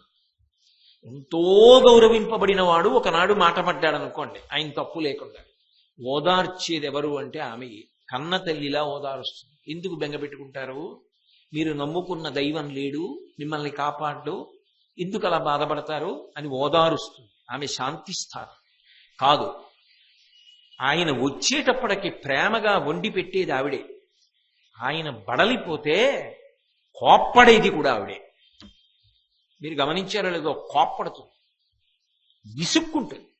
ఎందుకో తెలుసా? ఆమె విసుగు ఆయన పక్కన లేడని కాదు, ఆమె కోపం ఆయన ఇంటి పట్టున లేడని కాదు, ఆమె బాధ ఏమిటంటే ఇంత బడలిపోతున్నాడే, ఎంత నీరసపడిపోతాడో ఈయన, ఎంత అలిసిపోతున్నాడు. ఆమె లేనినాడా ఇంటికి విలువే ఉందండి. ఎక్కడ పిల్ల? ఎక్కడో పుట్టిన పిల్ల, కానీ ఇక్కడికి వచ్చి అంతటి ప్రేమైక మూర్తి. అందుకని గృహిణి గృహముచ్యతే. ఆమె యందు పురుషుడు తన మనసుంచుకున్న కారణం చేత ఆయన తేజస్సుని ఆమె భరిస్తోంది. భరించి తన శోణితమును ఆయన శుక్రముతో కలిపి ఆయనకి వృద్ధాప్యమునందు అండగా ఉండేటటువంటి శాశ్వతమైన అర్థమును ప్రభవిస్తోంది. తాను మృత్యు సదృశమైనటువంటి బాధని పొందుతోంది. పురిటిలో బతుకుతుందో బతకదో ఎవరికి తెలుసు? కానీ ఆయనకో కూతురినిచ్చింది, ఆయనకో కొడుకునిచ్చింది, ఆయనని తండ్రిని చేసింది, ఆయన తండ్రిని తాతని చేసింది, వంశం నిలబెట్టింది. నిలబెట్టి ఆయన వృద్ధుడైపోయిన తర్వాత కొడుకు చెయ్యి పట్టుకుని ఆసరా పొందాడు. కొడుకుతో కలిసి అన్నం తిని సంతోషపడ్డాడు. కూతుర్ని కన్యాదానం చేసి 21 తరాలు తరించాయి. ఇప్పుడు ఎవరి వలన పొందాడు అర్థం? నిజమైన సుఖము, నిజమైన శాంతి ఎవరి వలన పొందాడు? ఆ కొడుకు వలన పొందాడు. శరీరాన్ని యజమాన వాయువు వదిలిపెట్టకపోతే కొడుకు మంత్రం చెప్పి ఆకర్ణ దహనం చేస్తాడు, అప్పుడు వదిలిపెట్టేస్తాడు. ఆకర్ణ చెప్తాడు కొడుకు, పిచ్చి నాన్నగారు బతికున్నన్నాళ్ళు మా గురించి వెంపర్లాడారు, ఆకర్ణ పడిపోయారు. మీ నాన్నగారు మీ శరీరం శోషించిపోయింది, ఇంకా ఇది మీరు వాడుకోవడానికి పనికిరాదు, అది మీకు ఉపకారం చెయ్యలేదు, ఎందుకంటే అది అన్ని సంధిబంధములు సడలిపోయాయి, ఆ కాళ్ళు పనిచేయట్లా, చేతులు పనిచేయట్లా. నాన్నగారు మా మీద మమకారం వదిలిపెట్టండి, పెద్దవాళ్ళం అయ్యాం కదా, మీరు పితృస్థానమునందుండి ఆశీర్వదించండి, మేము వృద్ధిలోకి వస్తాం, మీరు మంచి శరీరాన్ని పొందండి నాన్నగారు, ఇంకొక మంచి శరీరాన్ని పొంది బలమైన శరీరాన్ని మళ్లీ పొంది పుణ్యకర్మలు చేసుకోండి అని కొడుకు ఆనంద హోమం అని చేసి శ్మశానంలో ఈ మాటలు చెప్తే ఆ వాయువు రూపంలో విడిచిపెట్టి వెళ్ళిపోతున్నది అని చెప్పి అంత్యేష్టి సంస్కార మంత్రం మనకు భాష్యం ఉంది. ఎవడు సుఖస్థానం? ఆ కొడుకు, ఆ కూతురు. అందుకు కదా ఆఖరి ఊపిరిలో కూడా కొట్టుకుంటాడు. ఇంట్లో డబ్బు చూసుకోవాలనుకుంటాడా, బంగారం చూసుకోవాలనుకుంటాడా? ఆ కడుపున పుట్టిన పిల్లల్ని చూడాలని కొట్టుకుంటాడు. ఎందుకని అదే శాశ్వతమైన సుఖం. ఆ అర్థం ఎక్కడి నుంచి వచ్చింది? ఆమె నుండే వచ్చింది. కాబట్టి అర్థేచ, ఆమెని అతిక్రమించారు. అంతేకాదు, ఆ మాట అని పిల్లని పుచ్చుకున్నాడు కాబట్టి తనదైన ఐశ్వర్యమంతా ఆమెదే. ఆమెకి చెప్పకుండా నేను మంచి పని చేసినా అందులో సగం ఆమెకి వెళ్ళిపోతుంది. ఆమెకి సమానమైన హక్కు ఆస్తి మీద. ఆమె కూడా యజమానురాలు, ఆయన యజమాని, యజమానురాలు. ఆయన మహారాజు, ఆమె మహారాజ్ఞి. అంటే సమాన స్థాయిని పొందేస్తుంది. కాబట్టి ఇప్పుడు అర్థేచ, కామీచ, కోరిక యందు ఆమెను అతిక్రమించను. ఇందులో మీరు జాగ్రత్తగా పట్టుకోవాలి. కోరిక యందు అన్న మాటకు అర్థం ఏమిటంటే ఎప్పుడైనా ఏదైనా ఒక విషయంలో ఇది సాధిద్దాం అనుకున్నప్పుడు ఇద్దరూ కలిసి కూర్చుని భిన్నాభిప్రాయములు లేకుండా శాస్త్రాన్ని ప్రాతిపదిక చేసుకుని ఒక మాటగా నడుస్తారు ముందుకి. అంతేగాని అందులో అహంకారాలు అహంభావాలకి తావుండదు. ఆమె పొరపాటుగా మాట్లాడుతోంది అనిపిస్తే మరింత ఓర్పుతో దిద్ది మన జీవితానికి ప్రయోజనం ఇది, మనం ఇది చెయ్యాలి అని భర్త నచ్చ చెప్పుకుంటాడు. నచ్చ చెప్పుకుని చెయ్యి పట్టుకుని ప్రస్థానం చేస్తారు. కాబట్టి కామీచ నాతిచరామి, ఆమెని అతిక్రమించను అని ప్రమాణం చేసి వచ్చాడు. అది ఆఖరి ఊపిరి వరకు అంతే, అలాగే ఉండాలి ఆ అనుబంధం. అయినప్పుడు ఆమె యందు మనసు ఎంత ప్రేమతో లగ్నము కావాలి. ఒకనాడు పెంకితనంగా మాట్లాడుతుంది. ఎందుకో తెలుసా? అసలు భార్య మాట్లాడినంత ధూర్తతనంగా ఒక పురుషుడి పట్ల అన్యులు మాట్లాడతారని సిద్ధాంతం చెప్పడం చాలా చాలా కష్టం. ఏమండో మీరు చాలా కఠినమైన మాట అనేశారు కోటేశ్వరారు, మీరు బాగా ఆలోచించే అన్నారా ఈ మాట అని మీరు అనుకుంటున్నారేమో. నేనన్న మాట పరమ సత్యం చెప్తున్నాను. ఎందుకు చెప్తున్నానో తెలుసా ఈ మాట? వాళ్ళు కఠిన హృదయంతో అంటారని కాదు నా ఉద్దేశ్యం. ఎందుకు అంటారో మీకు చెప్తా. రాముడు అరణ్యవాసానికి వెళ్ళిపోతున్నాడు. సీతమ్మ దగ్గరికి వచ్చాడు. సీతమ్మంది నేను వస్తాను. ఆయన అన్నాడు, నిన్ను తీసుకెళ్ళమని మా నాన్నగారు చెప్పలేదు, నన్ను అరణ్యవాసం చేయమని చెప్పారు. అడవిలో పులులు ఉంటాయి, సింహాలు ఉంటాయి, రాక్షసులు ఉంటారు, పావులు ఉంటాయి, ముళ్ళు ఉంటాయి, చీకటి, అక్కడ ఏమైనా అంతఃపురమా, ఈ భోగాల, అందుకని నువ్వు రావద్దు, ఇక్కడ అన్నీ ఉంటాయి, చక్కగా సంతోషంగా ఇక్కడ ఉండు, నేను 14 ఏళ్ళు కష్టపడి వెనక్కి వచ్చేస్తానన్నాడు. ఆవిడంది, ఏమిటి అలా మాట్లాడతారు? నా తంత్రి వజ్జతే వీణ నా చక్రయ వర్తతే రథ నాపతి సుఖమేదేత యస్యాదపి శతాత్మజా. నా తంత్రి వజ్జతే వీణ. వీణ తీగ లేకుండా వీణ ఉంటుందా? తీగ పెనగి పెనగుతుంది. ఆ పెనగి పెనగి వీణ మోగితే వీణ మోగుతోందంటారు. గోటి దెబ్బలు తినేది తీగ. భర్త భార్య అటువంటి వాళ్ళు. తీగ లాంటి వారు మీరు, వీణ లాంటి దాన్ని నేను. పెనగేది మీరు, సౌఖ్యము నాది. ఆమె ఔదార్యం అది. కాబట్టి నా తంత్రి వజ్జతే వీణ. అలాగని తీగలేని వీణ, వీణలేని తీగ, ఈ రెండింటికి ఏమైనా ఒకదానికొకటి విడదీసి చూస్తే ఏమైనా గౌరవం ఉందా? ఆ రెండు కలిసి ఉంటేనే గౌరవం. నా చక్రో వర్తతే రథ. రథం వెళ్ళిపోతూ ఉంటుంది, చక్రం ముళ్ళ మీద ఎడుతుంది, ఆవు పేడ మీద ఎక్కేస్తుంది, బురదలో వెళ్ళిపోతుంది, గాజు పెంకు మీదకి ఎక్కుతుంది. రథచక్రం ఇన్ని బాధలు పడుతోందంటారా? రథం వెడుతోందంటారు. కదులుతున్నది, బాధపడుతున్నది రథచక్రం. కీర్తి రథానికి వచ్చింది. భార్యాభర్త అటువంటి వాళ్ళు ఆ కీర్తిని అలా పంచుకుంటారు. మీరు రథచక్రం లాంటి వారు. మీరు లేకుండా 100 మంది కొడుకులున్నా కూడా నాకు సంతోషం లేదు. మీ పక్కన ఉంటేనే నాకు సంతోషం. అందుకని నేను అరణ్యానికి వస్తాను అంది. ఆయన అన్నాడు, నువ్వు ఎన్ని చెప్పు సీత, మా నాన్నగారు నన్నెళ్ళమన్నారు కానీ నిన్ను తీసుకుని వెళ్ళమని చెప్పలేదు. అందుకని నువ్వు ఇక్కడే ఉండు అంతఃపురంలో అన్నాడు. ఆవిడికి విని విని విని విని ఒళ్ళు మండిపోయింది. ఎంత ధూర్తతనంతో కూడుకున్న మాట అందో తెలుసా? ఆవిడంది, అవునులేండి, మీరు నన్ను వద్దు వద్దు అంతఃపురంలో ఉండు అని చెప్పడంలో పెద్ద ఆశ్చర్యం ఏముంది? మా నాన్నగారు కన్యాదానం చేద్దాం అని అనుకునేవాడు. ఎందుకంటే నేను ఆడపిల్లని కాబట్టి ఒక మగపిల్లవాడికి ఇచ్చి పెళ్లి చేద్దాం అనుకున్నాడు. కానీ పాపం మా నాన్నగారు ఏమనుకున్నాడంటే మిమ్మల్ని మగవాడు అనుకుని కన్యాదానం చేశాడు. మీరు నిజానికి మగపిల్లవాడైతే కదూ, స్త్రియం పురుష విగ్రహం, నువ్వు మగవాళ్ళ కనపడుతున్న ఆడదానివి, అందుకని నన్ను తీసుకెళ్ళటం లేదండి. ధూర్తతనమైన మాటనా కదా? మనం అయితే మామూలుగా అయితే అమ్మో రాముడిని అలా అంటామా అండి, ఎంత మాట అనేసిందండి, సీతమ్మ అలా అందండి, మాకు ఈ విషయం తెలియదండి అనేస్తాం. కానీ ఒక్కటి ఆలోచించండి, ఆమె అలా అంది అంటే కారణం ఏమిటి? తనని తీసుకెళ్లకుండా వెళ్ళిపోతాడేమో. ఆ బాధ ఉన్నప్పుడు, అంత ప్రేమ ఉన్నప్పుడు ఆ మాట కూడా ఎవరి మీద పెడుతుంది? భర్త మీదకే పెడుతుంది. అది భర్త విశాల హృదయంతో అర్థం చేసుకోవాలి. ఇలా అందంటే పిచ్చిది, ఎంత ప్రేమో. నన్ను వదిలి ఉండలేకగా ఈ మాట అంది. అది అర్థం చేసుకున్నాడు రాముడు. అందుకన్నాడు, పెట్టి సర్దుకోపదా. అంతేగాని నాలికి పీకేసుకుని ఇంత మాట్లాడతావా నన్ను అని రాముడు అనలేదు. ఆ దాంపత్యంలో ఉన్న ఆనుకూల్యత, ఆ ప్రేమ పెరిగిపోతే భర్త డస్సిపోతాడు. ఆయన కష్టంలో నేను పాలు పంచుకోలేకపోతున్నా, నేను ఇంట్లో ఉండి సుఖంగా ఉంటే సరిపోతుంది ఆయన అంత కష్టపడుతుంటే. అది భార్య యొక్క గొప్పతనం. కాబట్టి కామీచ, ఒకరు సుఖపడిపోయి ఒకరు కష్టపడిపోతే వాళ్ళు ఒప్పుకోరు. ఇద్దరం కలిసి సుఖపడాలి. ఇద్దరం నువ్వు వెళ్ళి రావే పెళ్లికి, మీరు లేకుండా నేను వెళ్ళను అంటే హఠమా, ఆయన ఇబ్బంది పెట్టడమా? కాదు. ఆయన పక్కన లేకపోతే ఆమెకి పెళ్లికి వెళ్ళినట్టు ఉండదు. అది ఆయన పక్కన ఉంటేనే ఆమెకి పెళ్లికి వెళ్ళినట్టు. ఆయన పక్కన లేకపోతే ఆమె మనసుగా అలా ఉండదు. అది ఆమె ప్రేమ. ఆ ప్రేమని ప్రేమగా అర్థం చేసుకోవాలి. అంతేగాని నీ మూర్ఖత్వం చంపేస్తున్నావు అనకూడదు. అది కామీచ, కోర్కెల యందు అతిక్రమించను.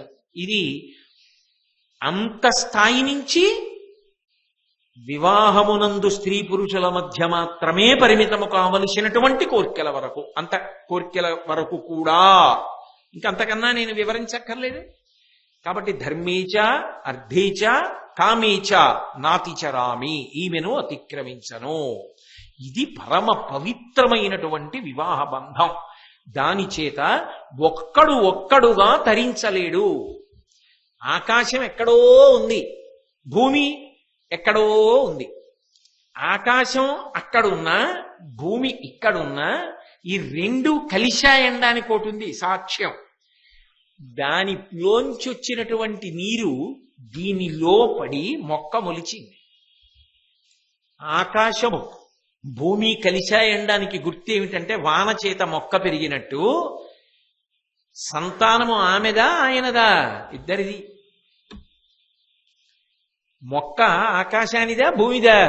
రెండిటిది. ఆకాశము నుంచి వర్షము లేనినాడు భూమిలో మొక్క ఎలా మొలిచింది? భూమిలో మొక్క మొలవాలంటే ఆకాశంలో వర్షం లేకుండా భూమి ఎక్కడి నుంచి మొలకెత్తిస్తుంది? తేజస్సు లేని క్షేత్రము వలన ప్రయోజనం లేదు, క్షేత్రము లేని తేజస్సు వలన ప్రయోజనం లేదు. క్షేత్రము తేజస్సు కలిస్తేనే సమస్త భూతములు వృద్ధిలోకి వస్తున్నాయి. కాబట్టి ఒకడుగా తరించడం సాధ్యం కాదు, పురుషుడు పురుషుడుగా స్త్రీ స్త్రీగా. కానీ స్త్రీ పురుషులు ఇద్దరూ కలిసి తరించగలరు, మహాప్రస్థానం చెయ్యగలరు. అలా ప్రస్థానం చెయ్యడానికి వచ్చింది తప్ప ప్రతి చిన్న విషయానికి దెబ్బలాడుకోవడానికి వచ్చిందా? ఓ వయసు వచ్చిన తర్వాత అభిప్రాయ భేదాలు ఉంటాయి. ఆమెకు అది ఇష్టం అవ్వచ్చు, నీకు అది ఇష్టం కాకపోవచ్చు. అంత మాత్రాన గుండెలు బాదుకోవడం ఎందుకు? ప్రేమ ఉంది, తప్పకుండా అది నువ్వు అనుభవించబోయ్ అనగలుగుతాడు. తను వెల్లుల్లిపై తినడం, ఆమెకి వెల్లుల్లిపై ఇష్టం. ఈయనకి వాసన అంటే పడదు. కానీ ఒక రోజున అంటాడు, ఏమోయ్ నువ్వు గోంగూర పచ్చట్లో వెల్లుల్లిపై వేసుకు చేసుకో, ఇవాళ ఇద్దరం కలిసి వద్దులే భోజనం, నీ చేసేశాక నువ్వు చెయ్యి. ఎందుకని? ఆమె కలుపుకుంటే ఆయనకి ఆ వాసన పడదు, వాంతి వస్తుంది. కానీ వద్దంటాడా? చేసుకు తిను, నేను భోజనం చేసాక నువ్వు చేసుకో, నేను భోజనం చేశాక పనుంది బయటికి వెళ్ళొస్తాను, ఈలోగా నువ్వు తిని అంటాడు. ఎందుకని? ఆమెకి పాపం వెల్లుల్లిపై ఇష్టం, తనని చేసుకున్నాక తింటలా. ఇప్పుడు ప్రేమగా పెట్టి తర్వాత ఇంటికి వచ్చాక ఆవిడ మాట్లాడుతుంటే నోట్లోంచి వెల్లుల్లిపై వాసన వస్తుందేమో తాంబూలం కూడా పట్టుకొచ్చాడు. ఇప్పుడు ఏమైంది? ప్రేమ ఉన్నది నిజమైతే ఆమెకు ఒక ధార్మికమైన కోరిక ఉంటే అది గుండెలు బాదుకోవడానికి ఎందుకు కారణం అవ్వాలి? ఏమిటి దిక్కుమాలిన వెల్లుల్లిపై మీద ప్రీతి అని ఉపన్యాసం చెప్పాలా, చిన్నబుచ్చాలా? ఎందుకది అవసరమా? అక్కర్లేదు. ప్రేమ ఉంటే ఇద్దరూ కలిసిపోతారు. అందుకే వివాహమునందు కొన్ని ఏం చేస్తారంటే కేవలము ప్రేమ కలగడానికి తంతులుంటాయి, వాటికి మంత్రం ఉండదు. ఆ ప్రేమ కలగడం కోసమే చేస్తారు. ఏదో బిందిలో చూడండి, ఉంగరం పడేసి 3 మాటలు తీయండి, ఎవరికి ఎక్కువ మాటలు వచ్చిందో అంటారు. దానికి మంత్రాలు తంత్రాలు ఉండవు. ఇద్దరు చెయ్యి పెట్టి వెతికి ఏదో తీస్తారు. తీస్తే ఆయనకు 1 మాటే వచ్చింది, ఈవిడికి 2 మాటలు వచ్చింది. ఈవిడేమో ఎంతో గొప్పగా చూస్తుంది, ఆయనేమో కొంచెం చిన్నపుచ్చుకుంటాడు. అమ్మ బాబా ఇప్పుడే మొదలెట్టింది రోయ్, నీ మీద పై చెయ్యి అని స్నేహితులు హాస్యం ఆడతారు. అతను ఇంకొక దాంట్లో పై చేయి పొందాలని చూస్తాడు. ఆయన కొంచెం పొడుగ్గా ఉంటాడు, పిల్లంతా పొడుగ్గా ఉండదు. ఈయన తలంబ్రాలు ఆ పిల్ల మీద పోసేసి ఈయన వెనక్కి ఇలా ఉంటాడు. పాప ఆ పిల్ల ఇలా చేతులు దాపి ఎక్కడ పోస్తుంది, సిగ్గుపడుతుంది. అప్పుడు మామగారు మీసం మెలేసి కూర్చోకూడదు. ఎవరు స్వాతంత్రం తీసుకోవాలి? కొడుకు తండ్రి లేచి వచ్చి దగ్గరికి ఉండరా అని కోడల దగ్గరికి తలదోచి పొయ్యమ్మా అనాలి. అది పెద్దరికం, ఇద్దరినీ కలపడానికి. అంతేగాని నా కొడుకు చూసావా పిల్ల మీద పోసేసి ఎలా ఉన్నాడో అనకూడదు.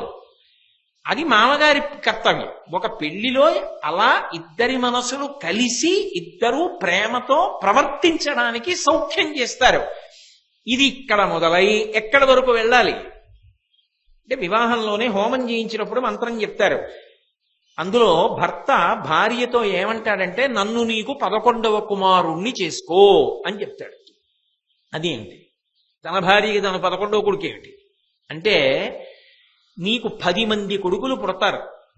10 మంది కొడుకులు పుట్టిన తర్వాత నీకు ఓర్పు పెరుగుతుంది. ఎందుకని ఈ 10 మందిని నూతిపళ్ళెం దగ్గరికి వెళ్ళి చేత్తో నీళ్లు తోడి వీళ్ళందరికీ స్నానం చేయించి, మా చిన్నప్పుడు మా అమ్మ చేయించేది అలాగా, మా 6గురికి స్నానం చేయించి, మొదటి వాడికి స్నానం చేయించి తువ్వాలు కట్టి విడిచిపెట్టేటప్పటికి వాడు వెళ్ళి ఏ బొగ్గులో ముట్టుకుని నల్ల చేతులు వేసుకుని నించుంటాడు. మళ్ళీ ఆఖరి వాళ్ళకి స్నానం చేయించి మళ్ళీ మొదటి వాడిని పిలిచి దెబ్బ ఎక్కడ తగులుతుందో అని అటు తిప్పి ఇటు తిప్పి వాడికి దెబ్బ తగలకుండా ఏ పిర్ర మీదో చిన్న దెబ్బ కొట్టి మళ్ళీ స్నానం చేయిస్తుంది.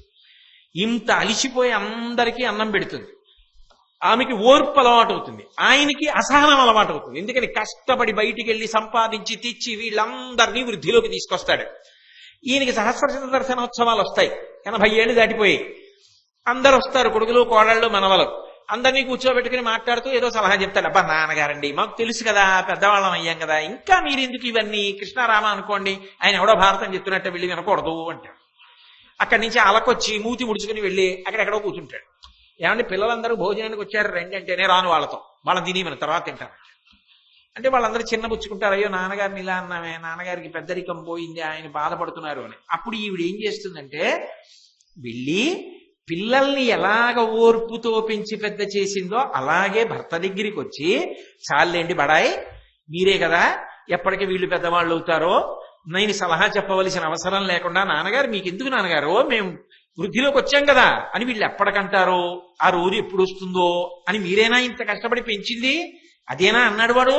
దానికి మీరంతా కోపం పెట్టుకోవడం ఎందుకు, పిల్లలందరూ అంత ప్రేమగా వస్తే చూడండి ఎంత బిక్కమొహాలు వేసి కూర్చున్నారో, చాలండి రండి అని చెయ్యట్టుకు తీసుకొస్తుంది.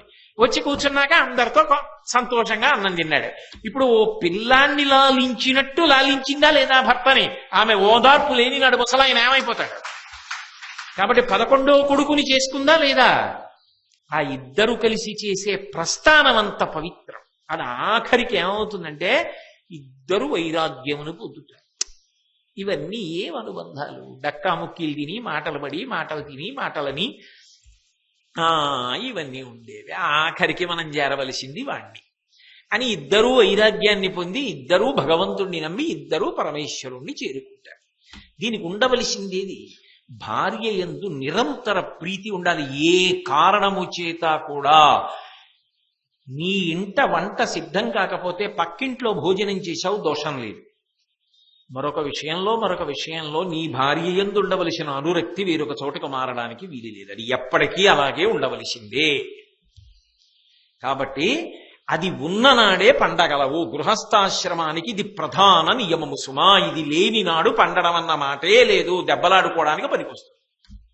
అందుకని నిజదారైక పరత్వమును, అందుకు కదండి భీష్ముడు చెప్పిన శాంతి పరమం అంత గొప్పది ఎందుకయింది అంటే, ఒక్క మాట అన్నాడు అంటే గృహస్థాశ్రమం గొప్పతనం చెప్పడానికి, భార్య గొప్పతనం, ఆ ప్రస్థానం గొప్పతనం చెప్పడానికి భార్య యందు నిరంతరము ప్రేమ అలా ఉండవలసిందే అన్నాడంతే. అలాగే కరుణయున్, గృహస్థుకి కారుణ్యం ఉండాలి, దయ ఉండాలి. దయ అంటే వాడికి లేదు నాకుంది కాదు దయ. అలా ఉంటే అది ఏమవుతుందో తెలుసా, కొన్నాళ్ళకి అహంకారం అవుతుంది. ఆయనకి ఎవడికో లేదండి నాకుందండి, వాడికి లేదు కాబట్టి నేను ఇస్తున్నాను అన్న భావన మెల్లిమెల్లిగా బాగా వేళ్ళు ఉంచుకుందనుకోండి, కొన్నాళ్ళు అయిన తర్వాత ఏమవుతుందో తెలుసా, అది అహంకారం కింద మారుతుంది. చూశావా నేనే ఇవన్నీ చేస్తున్నాను అన్న భావన వచ్చి అయిందానికి కాందానికి అస్తమానం ఏం మాట్లాడతాడో తెలుసా, చూశారా నేను ఈ పని చేస్తూ ఉంటాను, నేను ఈ కార్యక్రమాలు చేస్తాను అంటాడు. మీకు ఒక మాట చెప్పనా, ఈ సభలోనే నాకు కొడుకుతో సమానమైన వ్యక్తి ఉన్నాడు. ఆయన ప్రతి నెల జీతం పుచ్చుకోగానే కని వదిలిపెట్టేసినటువంటి పసిపిల్లల్ని సంరక్షించే కేంద్రం ఉంది భానుగుడి దగ్గర కూడల్లో. దానికి జీతం పుచ్చుకోగానే ఆ పిల్లలు తాగడం కోసమని పాల ప్యాకెట్లు కొని కొన్ని వేల రూపాయలవి ఇస్తాడు ఆయన. ఆయన నాతో ఎప్పుడు చెప్పలేదు ఆ మాట, గురువుగారు నేను ఇలా ఇస్తాను అని ఆయన చెప్పలా. ఆ దంపతులు ఇద్దరూ నాతో ఎప్పుడు చెప్పలా. కానీ నాకు తెలుసు వాళ్ళు ఇస్తారని. నేను అడగల వాళ్ళని ఇప్పుడు, మీరు ఇస్తారట కదా అని నేను అడగల. ఎందుకో తెలుసా? నువ్వు చేసినది నువ్వు చెప్పుకోకూడదు 10 మాటలు. అలా చెప్తే ఏమవుతుందో తెలుసా? అది గర్వమునకు కారణమై కూర్చుంటుంది. దయ చూపించుట అన్న మాటలో అంతర్లీనంగా ఏ భావన ఉండాలో తెలుసా? భగవంతుడు నన్ను ఉద్ధరించడానికి, నా జన్మకొక ప్రయోజనాన్ని కల్పించడానికి ఆయనే లేనివాడిగా వచ్చి ఆయనే నాకు ఇది ఇచ్చి నా చేత అది ఆ వాడికి ఇప్పించి నాకు పుణ్యాన్ని కట్టబెట్టి ఉత్తర జన్మల్లో కూడా నన్ను కాపాడడానికి అనుగ్రహిస్తున్నాడు. లేనినాడు నేనివ్వడం ఏమిటి నా బుర్ర అన్న వినయం ఉండాలి. అందుకే మీరు గమనించారో లేదో, ఎప్పుడైనా ఎవరికైనా దానం చేస్తే దానం చేసిన వాడు పుచ్చుకున్న వాడికి నమస్కారం చేస్తాడు తప్ప దానం పుచ్చుకున్నవాడు ఇచ్చిన వాడికి నమస్కారం చెయ్యడు. నిజానికి ఎవరెవరికి చెయ్యాలి? నేను లేనివాడికి ఇచ్చాను అనుకోండి 1000 రూపాయలు, ఆ 1000 రూపాయలు పుచ్చుకున్నవాడు నాకు దండం పెట్టాలి. కానీ నేనేం చేయాలి? 1000 రూపాయలు ఇచ్చి ఆయన కాళ్ళకి నమస్కారం చేయాలి. ఎందుకని?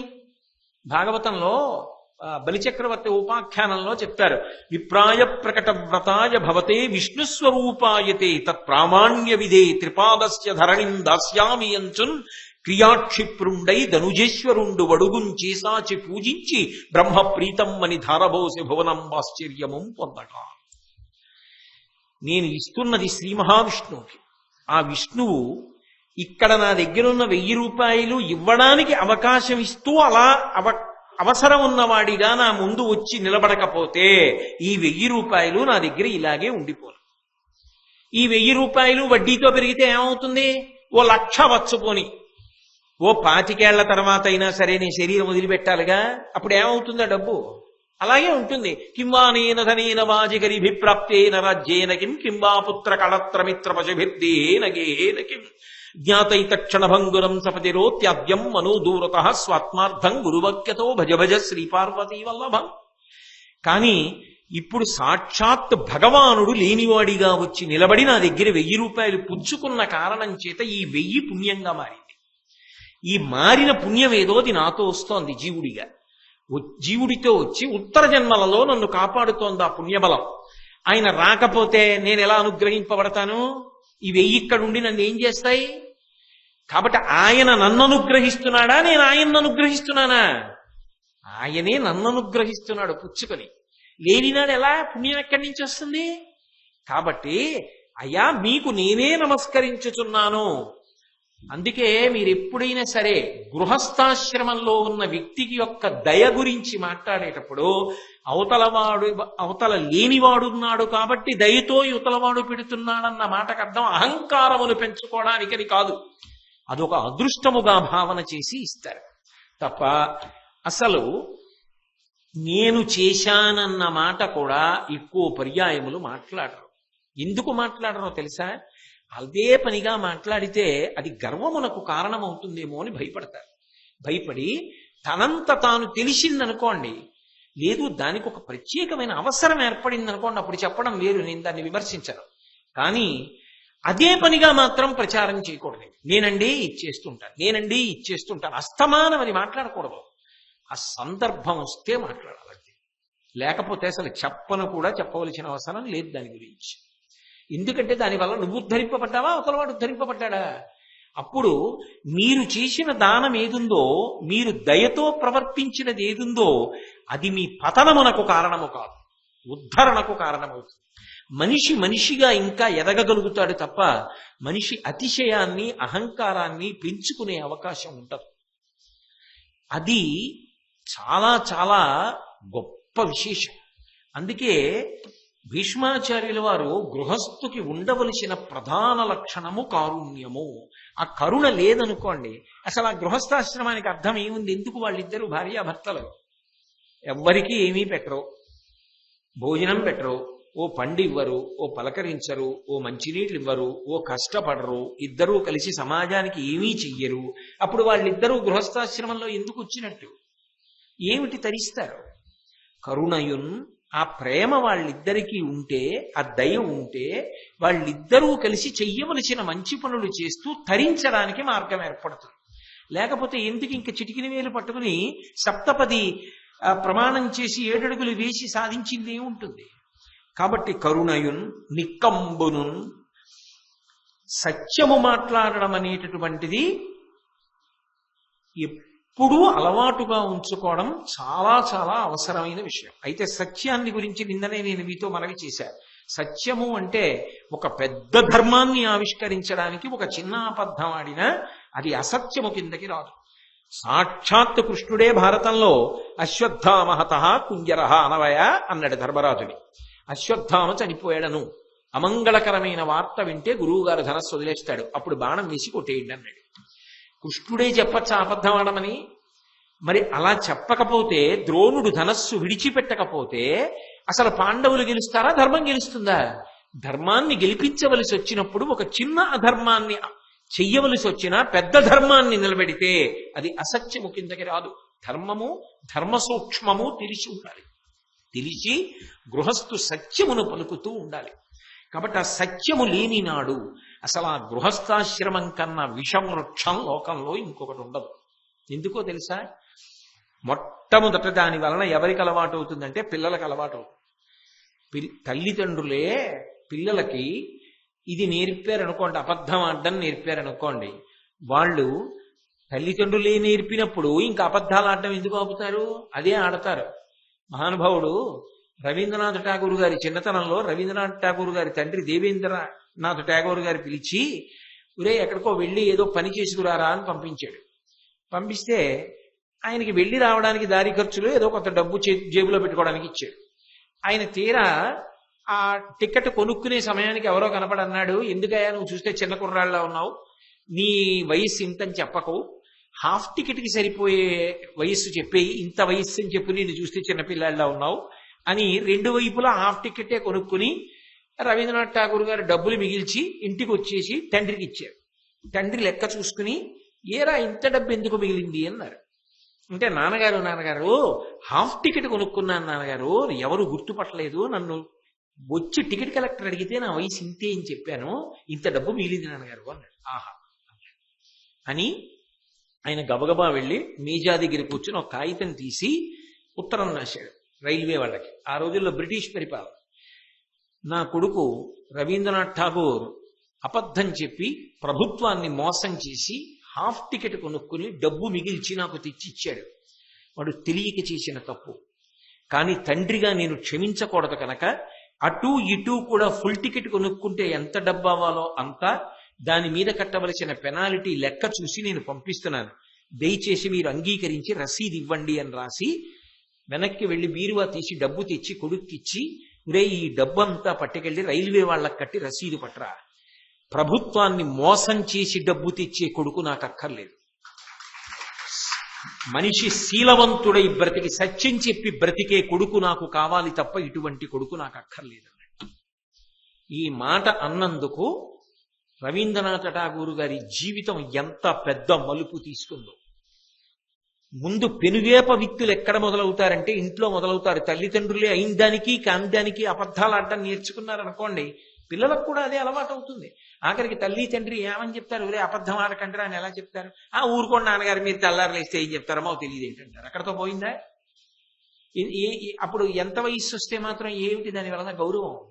అందుకే తల్లిదండ్రులు మాట్లాడిన మాటలు ఏవి ఉంటాయో అవి పిల్లల యొక్క జీవితాల్ని తీర్చిదిద్దుతాయి.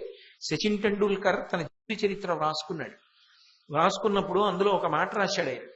ఆయన అంతర్జాతీయ స్థాయిలో క్రికెట్ ఆడడానికి మొట్టమొదట బయలుదేరుతూ వాళ్ళ నాన్నగారి దగ్గరికి వెళ్ళి నమస్కారం చేశాడు. నాన్నగారు నేను అంతర్జాతీయ స్థాయిలో క్రికెట్ ఆడబోతున్నాను, నాకు విశేషమైన కీర్తి ప్రతిష్టలు డబ్బు రాబోతున్నాయి, నన్ను ఆశీర్వదించండి.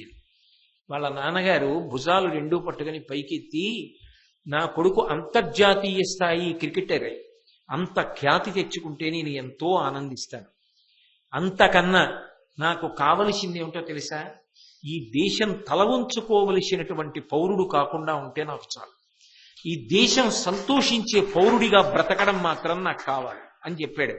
ఆ మాట నాకెప్పటికీ జ్ఞాపకం ఉండిపోయిందని టెండూల్కర్ బొంబాయిలో ఇల్లు కట్టుకుంటుంటే ఆ వీధిలో ఉన్న వాళ్ళందరికీ వ్యక్తిగతంగా ఉత్తరాలు రాసి ఇంటికి పట్టుకెళ్ళి ఇచ్చాడు. నేను ఇల్లు కట్టుకుంటున్నాను, పెద్ద పెద్ద చప్పుళ్ళు అవుతాయి, సుత్తులు పెట్టి కొడతారు, టెండూల్కర్ మా వీధిలోకి వస్తున్నాడని మీరు ఓర్పుగా భరించడానికి సిద్ధపడుతున్నందుకు నా వలన జరగబోయే కష్టాన్ని ఓర్చుకోవడానికి మీరు సిద్ధపడుతున్నందుకు మీ అందరికీ ముందే ధన్యవాదాలు చెప్తున్నానని వీధిలో ఉన్న ఇళ్లన్నింటికి వెళ్ళి ఉత్తరాలు ఇచ్చి వచ్చాడు. టెండూల్కర్ అంటే క్రికెట్ ఆడేవాడే కాదు, అంత శీల వైభవం ఉన్నవాడు. అందుకు అంత ఖ్యాతి గణించాడు మహానుభావుడు. తల్లిదండ్రులు చెప్పిన మాటలు పిల్లల్ని అలా తీర్చిదిద్దుతాయి. తల్లిదండ్రులు అయిందానికి కాందానికి అబద్ధాలు ఆడితే పిల్లలకు అదే అలవాటు అవుతాయి. అందుకే నిజానికి ఒక మంచి దేశం ఎక్కడి నుంచి తయారవుతుంది అంటే మంచి కుటుంబంలోంచి తయారవుతుంది. ఆ గృహస్థాశ్రమంలో ముందు ఆ భార్యాభర్తలకి తెలియాలి ఎలా ప్రవర్తించాలో, పిల్లల్ని ఎక్కడికి తీసుకెళ్లాలో, ఎవరి దగ్గరికి తీసుకెళ్లాలో, ఎవరి మాటలు వాళ్ళు వినాలో, వాళ్ళు ఏం నేర్చుకోవాలో చెప్పని నాడు పిల్లలకి సంస్కారం ఎక్కడి నుంచి వస్తుంది? కాబట్టి నిక్కంబును దాల్మియున్, గృహస్థాశ్రమంలో ఉండేటటువంటి వాళ్ళకి విశేషమైనటువంటి ఓర్పు అవసరం. ఎందుచేత అంటే 10 మంది ఆ ఆశ్రమం మీద ఆధారపడి ఉంటారు. ఎన్నో మంచి పనులు చేయవలసి ఉంటుంది. ఇంటికి చుట్టాలు వస్తారు, ఓ పెళ్లికెడతారు, ఓ 10 మందికి ఉపకారం చేయవలసి ఉంటుంది. ఎవడో చటుక్కుని ఏదో అనరాని మాట అంటాడు. ఓర్పు, అనుభవం, సహనం ఇవి చేత కాకపోతే ఇంకా గృహస్థాశ్రమానికి అర్థమే ఉంది? డక్కాముక్కీలు తిన్నా సరే ఓర్పు పట్టి తట్టుకుని నిలబడి వెనకనున్న వాళ్ళకి అనుభవాన్ని పంచిపెట్టగలిగిన దార్శనికులు కావాలి. అందుకని దాల్మియున్ సుజనాసంగము, చాలా పెద్ద మాట వేసేశాడండి భీష్ముడు ఇక్కడ. ఇది సముద్రమంత లోతైన మాట వేశాడు. గృహస్థాశ్రమంలో ఉన్న వాళ్ళు వెతుక్కుని ఇది పొందాలి అని చెప్పాడు. సుజనాసంగము ఇది పెళ్ళయిన తర్వాత గృహస్థాశ్రమంలోకి వెడితే మిగిలినవన్నీ దొరికినట్టుగా దొరకమంటే దొరికే విషయం కాదు సుమా. సుజనాసంగము అంటే ఒక సత్పురుషుడితో సహవాసం. సత్పురుషుడంటే తన కొరకే ఆలోచించకుండా సమాజము గురించి ఆలోచించేవాడు, భగవంతుడి గురించి ఆలోచించేవాడు, మంచి గుణములు కలిగినవాడు. ఆయనకి 10 మందితో పరిచయాలు పెట్టుకుందామని, 10 మందితో కలిసి తిరుగుదామని, వాళ్ళ దగ్గర ఏదో ప్రాపకం సంపాదించుకుందామని ఆయనకి సహజంగా అంత కోరిక ఉండదు. ఆయన తనదైన శైలిలో తాను జీవిస్తూ ఉంటాడు. కానీ అటువంటి సత్పురుషుడితోటి సహవాసాన్ని ప్రయత్నపూర్వకంగా కల్పించుకోవాలి. అలా కల్పించుకుంటే కొన్ని కోట్ల జన్మలు సాధన చేస్తే రాని విషయాలు కూడా సత్పురుష సహవాసము వలన వచ్చేస్తాయి. చాలా తేలిక. నేను మీతో తరచుగా అంటూ ఉంటా, రామకృష్ణ పరమహంస చెప్పేవారు, ఏనుగు అలా వెళ్ళిపోతుంది అనుకోండి, అది అరటి చెట్టును పట్టుకు లాగుతుంది. అలా వెళ్ళిపోతే అక్కడ ఒక కొబ్బరికాయ ఉందనుకోండి, తీసి నోట్లో పడేసుకుంటుంది. అది మీరు కొట్టడానికి దేవుడికి తీసుకెడుతున్నా సరే అదే నోట్లో పడేసుకుంటుంది. అలా వెడుతూ ఆవు కనపడింది అనుకోండి, దాని తోకట్టుకు లాగుతుంది. దానికి ఇది అది అని ఏమి ఉండదు, అన్నిటినీ పట్టుకు లాగుతూ ఉంటుంది వెడుతూ. అదే మావటి నడుస్తున్నాడు అనుకోండి, అది తొండం ఎత్తగానే ఇలా అన్నాడు అనుకోండి, దింపేస్తూ ఉంటుంది. ఏనుగు నిలబడితే కాళ్ల ముందు అంకుశం పెట్టాడు అనుకోండి, అంకుశం దాటి కాలేదు. మీరు ఎప్పుడు నా గుళ్ళ ముందు చూడండి, కాలెత్తి వెనక్కి పెట్టి ఊపుతుంది తప్ప అంకుశాన్ని దాటదు. మావటికి వశపడిన ఏనుగులా తాను ఎంత బలవంతుడైనా, ఎంత గొప్ప స్థితిలో ఉన్నవాడైనా, నేను ఆయనకి వశపడ్డాను, ఆయన మాటలను నేను ఆదరిస్తాను, ఆయన చెప్పిన మార్గంలో నడుస్తాను అని ఆయనకి కట్టుబడ్డాడనుకోండి, ఆయన ఎంత బలహీనుడైనా కావచ్చు. మావట ఎంత బలంగా ఉంటాడు, ఏనుగు కన్నా బలంగా ఉంటాడా? కట్టుబడిన ఏనుగులా కట్టుబడితే, అరటి చెట్టులాగా పోయిన ఏనుగు తొండమెత్తబోయి కూడా అంకుశాన్ని చూసి దింపేసినట్టు, చెడు వైపుకి వెళ్ళబోయిన మనసు రేపొద్దున్న మేము ఆయనతో కలిసి తిరుగుతుంటాం, మేము ఆయన శిష్యులం, మేము ఆయనతో బాగా సాన్నిహిత్యంలో ఉన్నవాళ్ళమని 10 మందిలో ఏమని చెప్పుకోం. అలా ప్రవర్తించచ్చా? నేను అలా మాట్లాడచ్చా? నేను అలా బ్రతకచ్చా? నేను అలా ఉండకూడదని గొప్ప మార్పు వస్తుంది. ఎందుకో తెలుసా? ఒక్క సత్పురుషుని యొక్క దర్శనము చేత మనిషి జీవితంలో అసలు ఎవరూ ఊహించలేనంత గొప్ప మార్పు వచ్చేస్తుంది. నేను మీతో అనేక పర్యాయములు ప్రస్తావించాను. సత్సంగత్వే నిస్సంగత్వం, నిస్సంగత్వే నిర్మోహత్వం, నిర్మోహత్వే నిశ్చలతత్వం, నిశ్చలతత్వే జీవన్ముక్తి అంటారు చక్రభావతిపాదుల మహోద్గరంలో.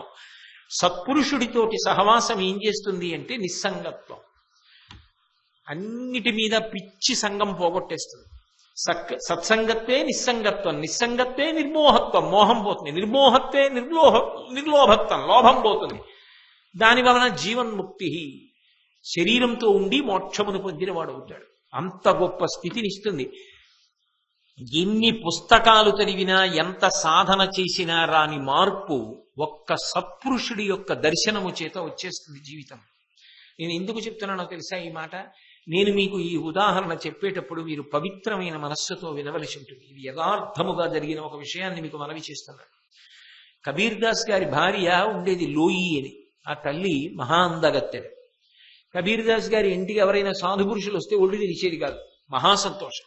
ఓసారి ఇంటికి బోలెడంత మంది సత్పురుషులు వచ్చారు. లోయి అని పిలిచి వీళ్ళందరికీ రాత్రి భోజనానికి ఏర్పాట్లు చేయి అన్నాడు. ఆవిడ వంటింట్లోకి వెళ్ళి చూసింది. బియ్యపు గింజ లేదు, ఉప్పు బద్దలే లేదు ఇంట్లో. ఏం చేస్తుంది? పక్కనున్న ఒక వర్తకుడి దగ్గరికి వెళ్ళి, నాకు అన్నం తినడానికి అక్కర్లేదు, నా కొడుకు తినడానికి అక్కర్లేదు, నా భర్తకి సత్పురుషులకి అన్నం తినడానికి వెచ్చాలు అరువిమ్మని అడిగింది.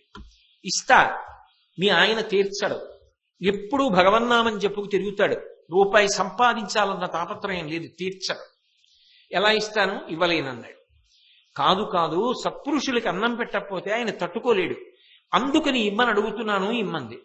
ఆయన అన్నాడు, మీ ఆయన ఎటు అప్పు తీర్చడు, కానీ రాత్రి నీ ఇంటికొచ్చిన అతిథులకు అన్నం పెట్టి వాళ్ళు వెళ్ళిపోయిన తర్వాత నువ్వు మా ఇంటికొచ్చి, నేను వాక్యాన్ని పూర్తి చెయ్యక్కర్లేదు, మీరు ప్రాజ్ఞులు గమనించగలరు, ఆయన ఏది అడగకూడదో అది అడిగాడు. అటువంటి భోగమును నాకు ఇవ్వగలవా అని అడిగాడు. ఆమె ఒక్క క్షణం నిరుత్తురురాలై ఆలోచించింది. భర్త గౌరవమా, సత్పురుషులకి మాట దక్కడమా, తన శరీరమా ఆలోచించి అలాగే అన్నీ తీసుకెళ్ళింది, వండి పెట్టేసింది. సత్పురుషులందరూ భోజనం చేసేశారు, సంతోషంగా వెళ్ళాడు, దిగబెట్టేశాడు కబీర్ దాస్ గారు. ఇంటికి తిరిగి వచ్చేశాడు. హోర్న వాన పడుతోంది. ఏడుస్తూ నించునింది లోయి. ఎందుకు లోయి ఏడుస్తావు? ఇంతమంది సత్పురుషులకు అంత మంచి భోజనం వండి పెట్టావు, ఆనందపడాలి కదా అన్నాడు. ఆమె జరిగిన విషయం చెప్పింది. ఇంకొకడైతే ఎంత ఆక్రోశం చెందుతాడు. ఆయన అన్నాడు, ఆ వర్తకుడు ఎంత గొప్పవాడు లోయి, ఇందులో ఏముంది? చర్మము, రక్తము, మాంసము, కొవ్వు, అస్థి, శుక్ల, మేధ, 7 పదార్థములున్నాయి. ఈ చర్మాన్ని ఉత్తరిస్తే లోపల నెత్తురు ఉంది, ఎముకుంది, మాంసం ఉంది, ఏముంది కనుక ఇంత అల్పమైనటువంటి కోరిక కోరాడా? ఇంత చిన్న కోరికకి ఇంతమంది మహానుభావులకు అన్నం పెట్టడానికి సరుకులు ఇచ్చాడా?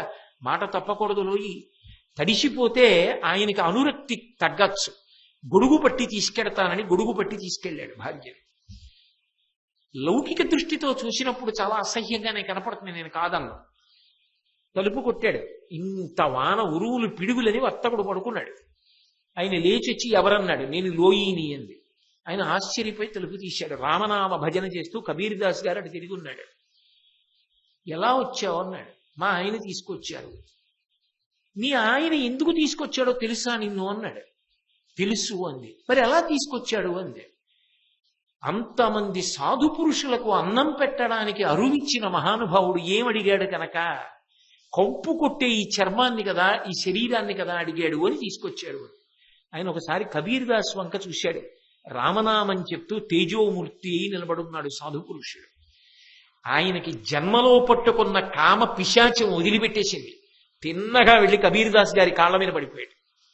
ఉద్దింక నాకు ఈ జన్మని తన సమస్తం దానం చేసి కబీర్ దాస్ గారి శిష్యుడైపోయి, అమ్మా తల్లిని కామించానమ్మా, ఎంత తప్పు చేశానమ్మా, ఇక నా జన్మలో ఇటువంటి కోరికలు కోరనని కబీర్ దాస్ గారి శిష్యుడైపోయి జీవితాన్ని తరింపజేసుకున్నాడు. ఒక సత్పురుష సహవాసం మనిషిని అంత మారుస్తుంది. అందుకే ఒకటంటారు, కోట్లు పోతే బెంగపెట్టుకోకు, ఒక సత్పురుషుడితోటి సహవాసం పోయిందా ఇక నీకు మళ్లీ జన్మలో దొరుకుతుందన్న ఆశ మాత్రం లేదు. అందుకే ఏ కారణం చేత సత్పురుష సహవాసాన్ని విడిచిపెట్టుకోకు. అందున గొప్ప విషయం ఏమిటో తెలుసా? మీరు సత్పురుషుడితోటి సహవాసానికి వెంపర్లాడి ఆయన చుట్టూ తిరగడం ఒకెత్తు, కానీ ఆయన మీతో అలా ఉంటాడని నమ్మకం ఏమి ఉండకపోవచ్చు. ఆయన పేరు పెట్టి పిలిచాడు అనుకోండి, అదే చాలా గొప్ప. ఎందుకంటే ఆయన పేరు పెట్టి పిలవడానికి కావలసినంత గుర్తు ఏర్పడింది మనసులో. గొప్పే కదా. ఎప్పుడూ భగవంతుడి గురించి ఆలోచించేవాడు నీ పేరు గుర్తుపెట్టుకున్నాడంటే ఆయనకి నీ మీద ఏదో సద్భావన లేకపోతే ఎందుకు గుర్తెట్టుకుంటాడు? అక్కడతో ఆయన ఊరుకోకుండా అమ్మా నువ్వు నా కూతురు లాంటి దానివమ్మా, నా కోడలివమ్మా అన్నాడు అనుకోండి, నీ జన్మ తరించిందని గుర్తు. ఎంత అనుబంధాన్ని పొందావు అటువంటి సత్పురుషుడితో. ఆయన ఎప్పుడు పవిత్ర భావనలేగా చేస్తాడు, నా కూతురు అంటాడు, నా కోడలు అంటాడు కదూ. కాబట్టి ఆ సత్పురుష సాంగత్యమును విడిచిపెట్టవద్దు. ఈ లోకంలో దుర్లభమైనవి ఏవైనా ఉంటే కొన్ని ఉన్నాయి, అన్నీ కాదు, గుర్తుపెట్టుకో.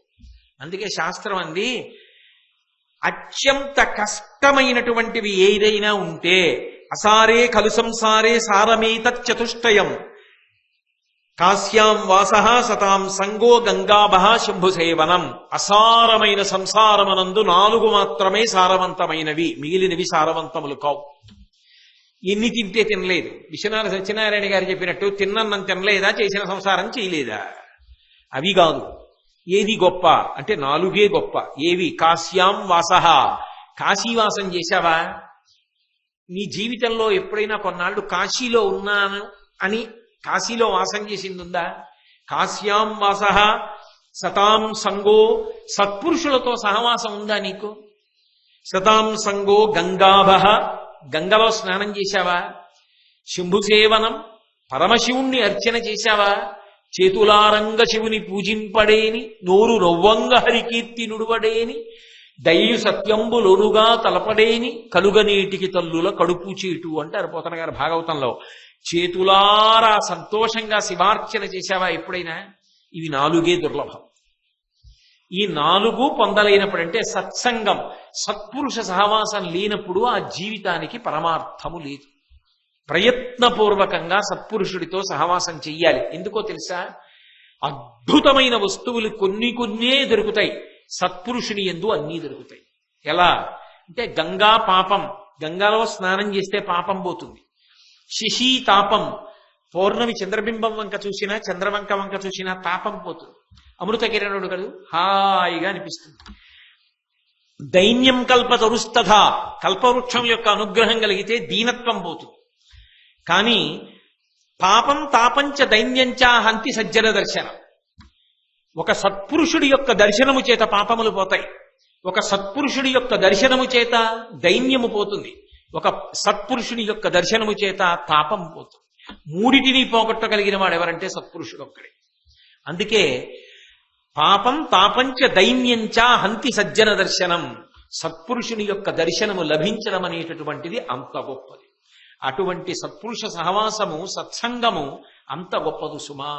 కాబట్టి ప్రయత్నపూర్వకంగా జీవితంలో పెద్దలైనటువంటి వారితో అనుబంధాన్ని ఏర్పాటు చేసుకో. ఏ కారణము చేత కూడా అది పోవడం అన్నది ఆలోచన చెయ్యవద్దు. ఎన్ని పోయినా పర్వాలేదు, సత్పురుష సహవాసమును కోల్పోవద్దు. అది జీవితాన్ని ఉద్ధరించగలదు సుమా. ఇక్కడ కాదు, చాలా ఎన్నో మెట్లెక్కి ఎన్నో జన్మలు దాటడానికి కారణం ఏది అంటే సత్సంగమే, సత్పురుష సహవాసమే. మీకు ఇందాక కబీర్దాస్ గారు లోయి కథ చెప్పే కదా, ఒక్క సత్పురుషుడితోటి సహవాసం అంత గొప్పగా ఉద్ధరించగలదు. సత్పురుషుడితో కలిసి ఉంటే చాలు, మనసులో మలిన భావనలు రావు. బురద నీటిలో ఇండిపి గింజ అని మా చిన్నతనంలో అరగదీసి వేసేవారు.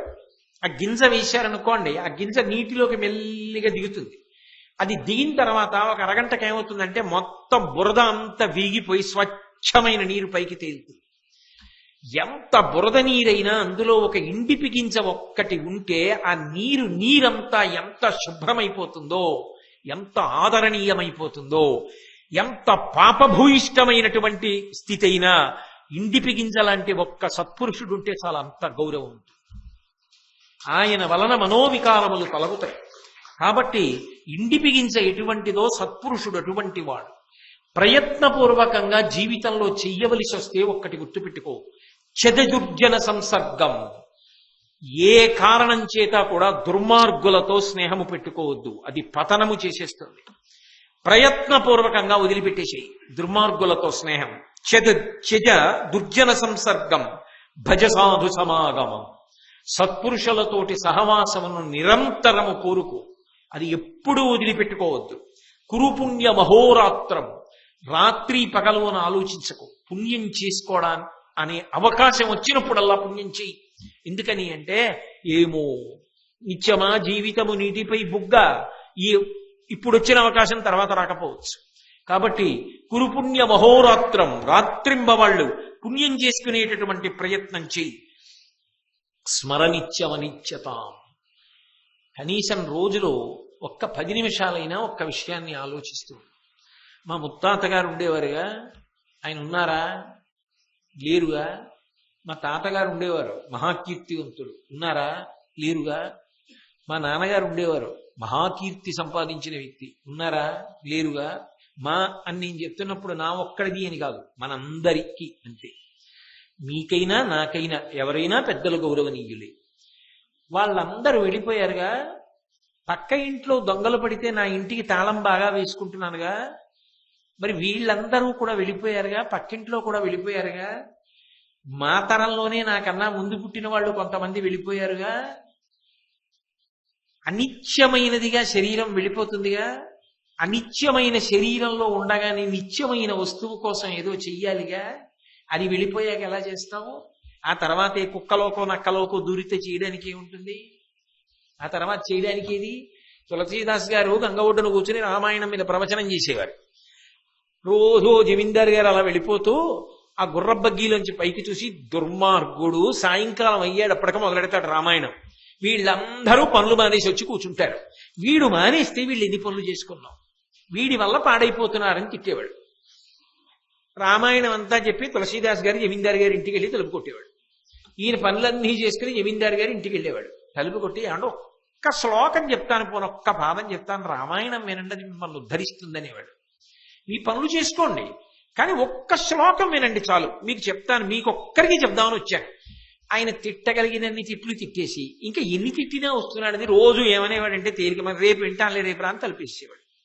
మళ్ళీ వెళ్ళేవారు తులసీదాస్ గారు. ఏమండి ఇవాళ రమ్మన్నారు కదా, వింటారా? చెప్తాను అని. అది కర్తవ్యం, తను చేయవలసింది చేసేవాడు. ఆయన తలుపేసేవాడు. ఇలా రోజు రావడం, తలుపేయడం విసుగుస్తోందని వచ్చే నెల 2 అన్నాడు. వచ్చే నెల వచ్చారు. అబ్బో నెలకి రమ్మంటే నెలకు వస్తున్నాడని 3 నెలలు అన్నాడు. 3 నెలలకు వచ్చాడు. 6 నెలలు అన్నాడు. 6 నెలలకు వచ్చాడు. ఏడాది అన్నారు. ఏడాదికి వచ్చాడు. ఆఖరికి ఏడాది ఇలాగే వస్తే తలుపు తీసి, అబ్బో వచ్చేసాడు రోయ్ రామాయణం చెప్తాడంటాడని వచ్చి ఏడాది రాని తలుపేసాడు. ఆయన వెళ్ళిపోయాడు. ఆ పై ఏడాది తులసీదాస్ గారు వచ్చారు. తలుపు కొట్టారు. తలుపు తీశాడు. జమీందారు కొడుకు వచ్చాడు. ఏం కావాలన్నాడు. మీ నాన్నగారు ఏరు బాబు, రామాయణం వింటానన్నారు, ఒక్క శ్లోకం అయినా, అందుకు వచ్చాను, ఏరన్నాడు. మా నాన్నగారు వెళ్ళిపోయి ఇంచుమించు 11 నెలలు అయిందండి అన్నాడు. తులసీదాస్ గారు ఇలా చూశారు. ఆ సంపాదించిన పొలం మీద అనురక్తితో వెళ్ళిపోయాడు. అక్కడే ఎద్దుగా ఉన్నాడు. ఎద్దులో ఉన్నాడు జీవుడు. ఏడుస్తూ చూశాడు. సత్పురుష దర్శనం కాదు, పూర్వజన్మ స్మృతి వచ్చింది ఒక్క క్షణం. అన్నిసార్లు వచ్చారు. ఒక్కసారి రామాయణం ఒక్క శ్లోకం వినలా. ఒక రోజు మొత్తం మీద రామాన్లా. ఇది శాశ్వతం అనుకున్నా. ఎద్దులోకి వచ్చారు. మీ మాట వినుంటే ఏమై ఉండేవాడు. వీడి కోసం ఇంత సంపాదించారు. ఆ కొడుకే తోక మిలిపెట్టి బండి కట్టి తిప్పుతున్నాడు. ఏడ్చాడు.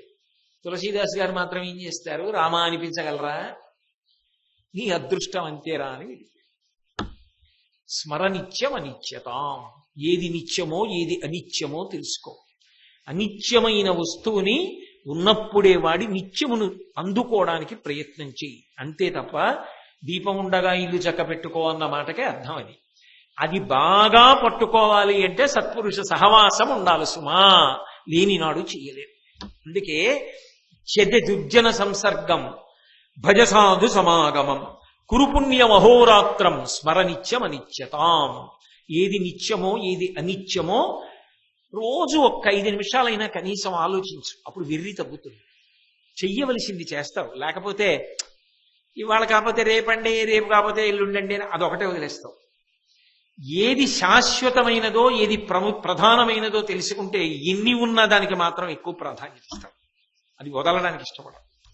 స్మరనిత్యం అనిత్యతాం అంటే సాధు పురుషుడితోటి సంగము, సత్పురుషులతో కలిసి ఉండడాన్ని ప్రయత్నపూర్వకంగా అలవాటు చేసుకోకపోతే సంసారమన్న మాయలో కూరుకుపోతావు స్మా. గృహస్థాశ్రమంలోకి వెళ్ళినా ఏది శాశ్వతమో 10 మంది గురించి ఎందుకు ఆలోచించాలో, ఎందుకు పుణ్యం చెయ్యాలో మర్చిపోతావు.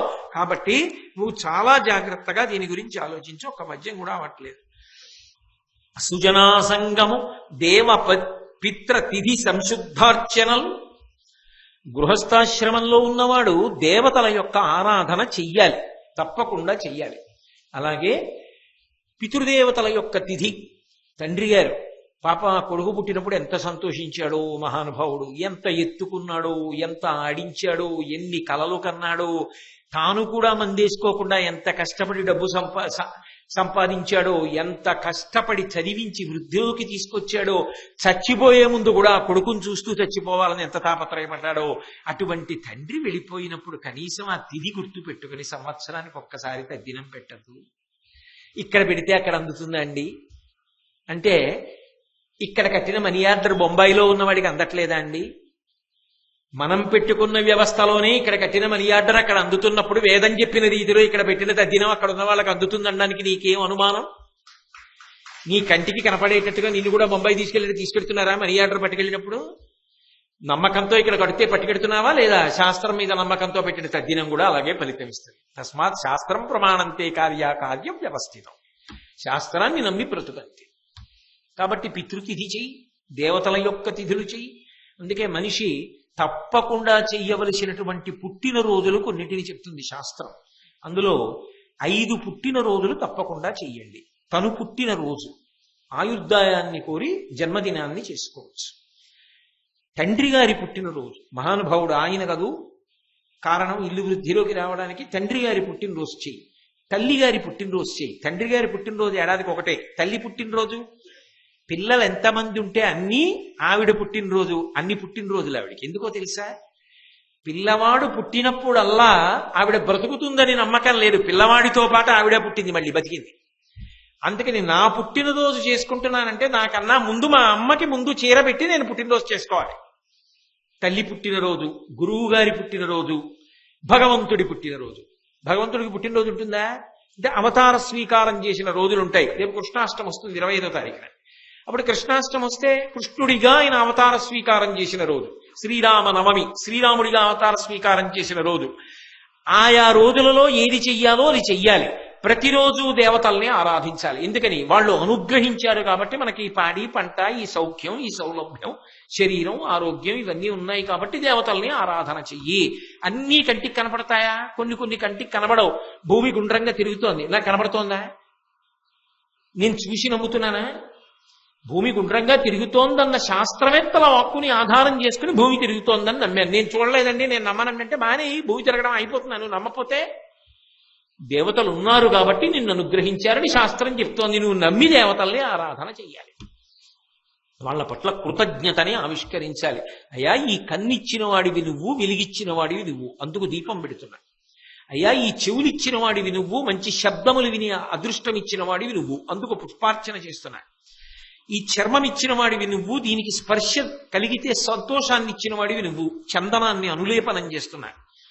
నాలుకిచ్చి మంచి రుసులు తింటే సంతోషపెట్టిన వాడివి నువ్వు, మంచి పదార్థాన్ని నివేదన చేస్తున్నా.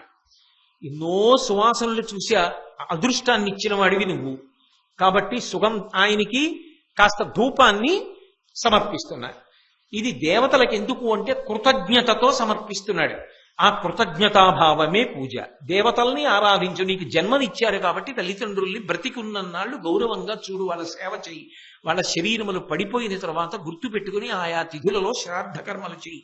కాబట్టి దేవ పిత్ర తిథి సంశుద్ధార్చనల్ హవ్యభుక్ భజనంబుల్. అగ్నిహోత్రుని యొక్క ఆరాధన. సనాతన ధర్మమునందు అగ్ని చాలా ప్రధానమైనటువంటి ఆరాధనని స్వీకరిస్తాడు. ఎందుకని అంటే దేవతలకి ఏదైనా అందించాలి అంటే ఆయన ద్వారానే పెడుతుంది. స్వాహ అని పూర్తి చేశారనుకోండి, ఆయన దేవతలకి తీసుకెడతాడు. అందుకే హవ్యభుక్, హవ్యము కవ్యము అని 2 మాటలు ఉంటాయి. హవ్యం వహతి దేవానాం కవ్యం కవ్యాసినామపి పాకంచ కురుతే వహ్వి శంకరశైవ శాసనాత్ అని లింగపురాణంలో వ్యాసుడు. ఆ అగ్నిహోత్రుడు 3 ప్రధానమైనటువంటి ఉపకారములు చేస్తూ ఉంటాడు మనందరికీ. మొట్టమొదటి ఉపకారం ఏమిటి అంటే హవ్యం వహతి దేవానాం, దేవతలందరికీ కూడా హవ్యాన్ని పట్టుకెడతాడు. ఓం నమో నారాయణాయ స్వాహ అని అందులోకి చెరువు ఆ అన్నాన్ని వేశామనుకోండి, అగ్ని పుచ్చుకుని దాన్ని పట్టుకెళ్ళి నారాయణికి అందిస్తాడు. అందుకని హవ్యమును పట్టుకెడతాడు కాబట్టి హవ్యవాహనుడు దేవతలకు అందిస్తూ ఉంటాడు. మనం ఇచ్చింది దేవతలకు పట్టుకెడతాడు కాబట్టి దేవతలు సంతోషించి మళ్ళీ మనం అనుగ్రహిస్తూ ఉంటాడు. ఆ ధర్మచక్రం తిప్పుతాడు. అలాగే హవ్యం మహతి దేవానాం కవ్యం కవ్యాసినామపి, పితృదేవతలకి స్వధా, ఇక్కడ స్వాహ అన్నట్టే అక్కడ స్వధా అంటారు. అంటే పితృదేవతలకి తీసుకెళ్ళి ఇస్తాడు. 3 తరాల వరకు వాళ్ళు ఉంటారు. శాస్త్రం ప్రమాణం. కోటేశ్వరరావు చెప్పాడు అనకండి, శాస్త్రం చెప్పింది. కాబట్టి స్వధా అంటే పితృదేవతలకు అందిస్తున్నాడు అగ్నిహోత్రుడు. అంతేనా? తాకంచకురుతే వహ్ని, ప్రతి ఇంటిలో వంట బ్రాహ్మణుడు ఎవరంటే ఆయన తలుచుకుంటే ఇళ్ళు కాల్చేస్తాడు, ఊళ్ళు కాల్చేస్తాడు, నగరాలు కాల్చేస్తాడు, రాజ్యాలు కాల్చేస్తాడు. కానీ ఆయన ఏం చేస్తున్నాడు? తగ్గో అని ఇలా తిప్పితే ఇంత అయిపోతున్నాడు. ఆయనకి వేళ అయిపోతోంది, తొందరగా వెళ్ళిపోవాలి కార్యాలయానికి, కొంచెం పైకి వచ్చి వంట చేయి అని ఇలా అంటే బాగా పైకి లేస్తున్నాడు. ఇంకా చాలే వంట అయిందని ఇలా తిప్పేస్తే అయిపోతున్నాడు. ఆయన వెలుగుతుండబట్టి ఎక్కడ అలా ఇలా ఇలా ఇలా మీకు అర్థమైపోలా? కాబట్టి పాకంచకురుతే వహ్ని, ఎవరు వంట చేస్తున్నది? వంకాయలు బియ్యం ఉంటే తింటావా? ఆ వంకాయలు మెత్తగా పచనమయ్యి బియ్యం అన్నమైందంటే ఆయన కాదు చేసిన ఉపకారం. ఈ తిన్న శక్తి అంతా ఎక్కడి నుంచి వచ్చింది? ఆయన వల్లైనా వచ్చింది. లేనినాడు రుచి ఎక్కడి నుంచి వచ్చింది పదార్థానికి? పసిపిల్లాడు కూడా తింటున్నాడు, ఇంట్లో పళ్ళు లేనటువంటి పెద్దవాళ్ళు కూడా తింటున్నారు, ఒంట్లో ఓపిక ఉన్న వాళ్ళు తింటున్నారు. ఇన్ని రుచులు అనుభవిస్తున్నామంటే ఆయన చేసిన ఉపకారం కాదు. కృతజ్ఞో నాస్తి నిష్కృతి. ఉపకారం చేసిన వాడికి మళ్ళీ ప్రత్యుపకారం చెయ్యాలా? కనీసం చేసిన ఉపకారం గుర్తుపెట్టుకోవాలా? కాబట్టి ప్రతి ఇంటిలో వంట చేస్తున్నవాడు ఎవరు? ఆయనే. అసలు నిజంగా ఉన్నావరణానికి ఆధారం ఎవరు? ఆయనే. ఇందులో వేడి ఉన్నంతసేపే ఆ వేడి చల్లారిపోయింది అనుకోండి, అరికాళ్ళు రుద్ది పట్టుకుపోతాడు. ఆ వేడి ఉంటేనే కదా ఉన్నాడని గౌరవిస్తున్నారు. మరి ఇన్నింటికి ఆధారమైన వాడికి ఓ నమస్కారం చెయ్యొద్దు? ఇన్నింటికి ఆధారం అయిన వాడికి ఇంత నీచన్నం వెయ్యొద్దు? కాబట్టి భీష్ముడు చెప్తున్నాడు, కృతజ్ఞత అన్న మాటకు అర్థం అది. ఆ ఇంటిలో భార్య సంతోషంగా ఉన్నా, భర్త సంతోషంగా ఉన్నా, పిల్లలు సంతోషంగా ఉన్నా, ఇన్ని తింటున్నా, ఇంత ఆనందంగా ఉన్నా ఆ వేడి వలన, అగ్ని వలన. కాబట్టి అగ్నిని ఆరాధన చెయ్యవలసిందే. కాబట్టి హవ్యభుగ్భజనంబున్ సకలాశ్రమస్థులకు శక్య ప్రక్రియన్ రోపు, అన్ని ఆశ్రమాలలో ఉన్న వాళ్ళకి శక్త్యానుసారంగా ఉపకారమును చెయ్యవలసినదే. ఎవరు? గృహస్థాశ్రమంలో ఉన్నవాడు అలా ఉపకారమును చేయవలెను. ఏమిటి అలా అన్ని ఆశ్రమాల్లో ఉన్న వాళ్ళకి ఉపకారం చేయడం అంటే ఆ విశేషం ఏమిటో, అలా గృహస్థాశ్రమంలో ఉన్నవాడు ఎందుకు చేస్తాడో, చేసి ఎలా తరిస్తాడో, అది ఎందుకు ధర్మమైందో, ఈ విశేషాల్ని మళ్ళీ రేపు సాయంకాలం 7 గంటలకి భీష్మాచార్యులు వారికి నమస్కారం చేసి విందాం. మంగళాశాసనపరై పదాచార్య పురోగమై సర్వైశ్చ పూర్వైరాచార్యై సత్కృతాయాస్తు మంగళం. మంగళం కోసలేంద్రాయ మహనీయ గుణాత్మనే చక్రవర్తి తనూజాయ సర్వభౌమాయ మంగళం. ఉమాకాంతాయ కాంతాయ కామితార్థప్రదాయినే శ్రీగిరీశాయ దేవాయ మలినాథాయ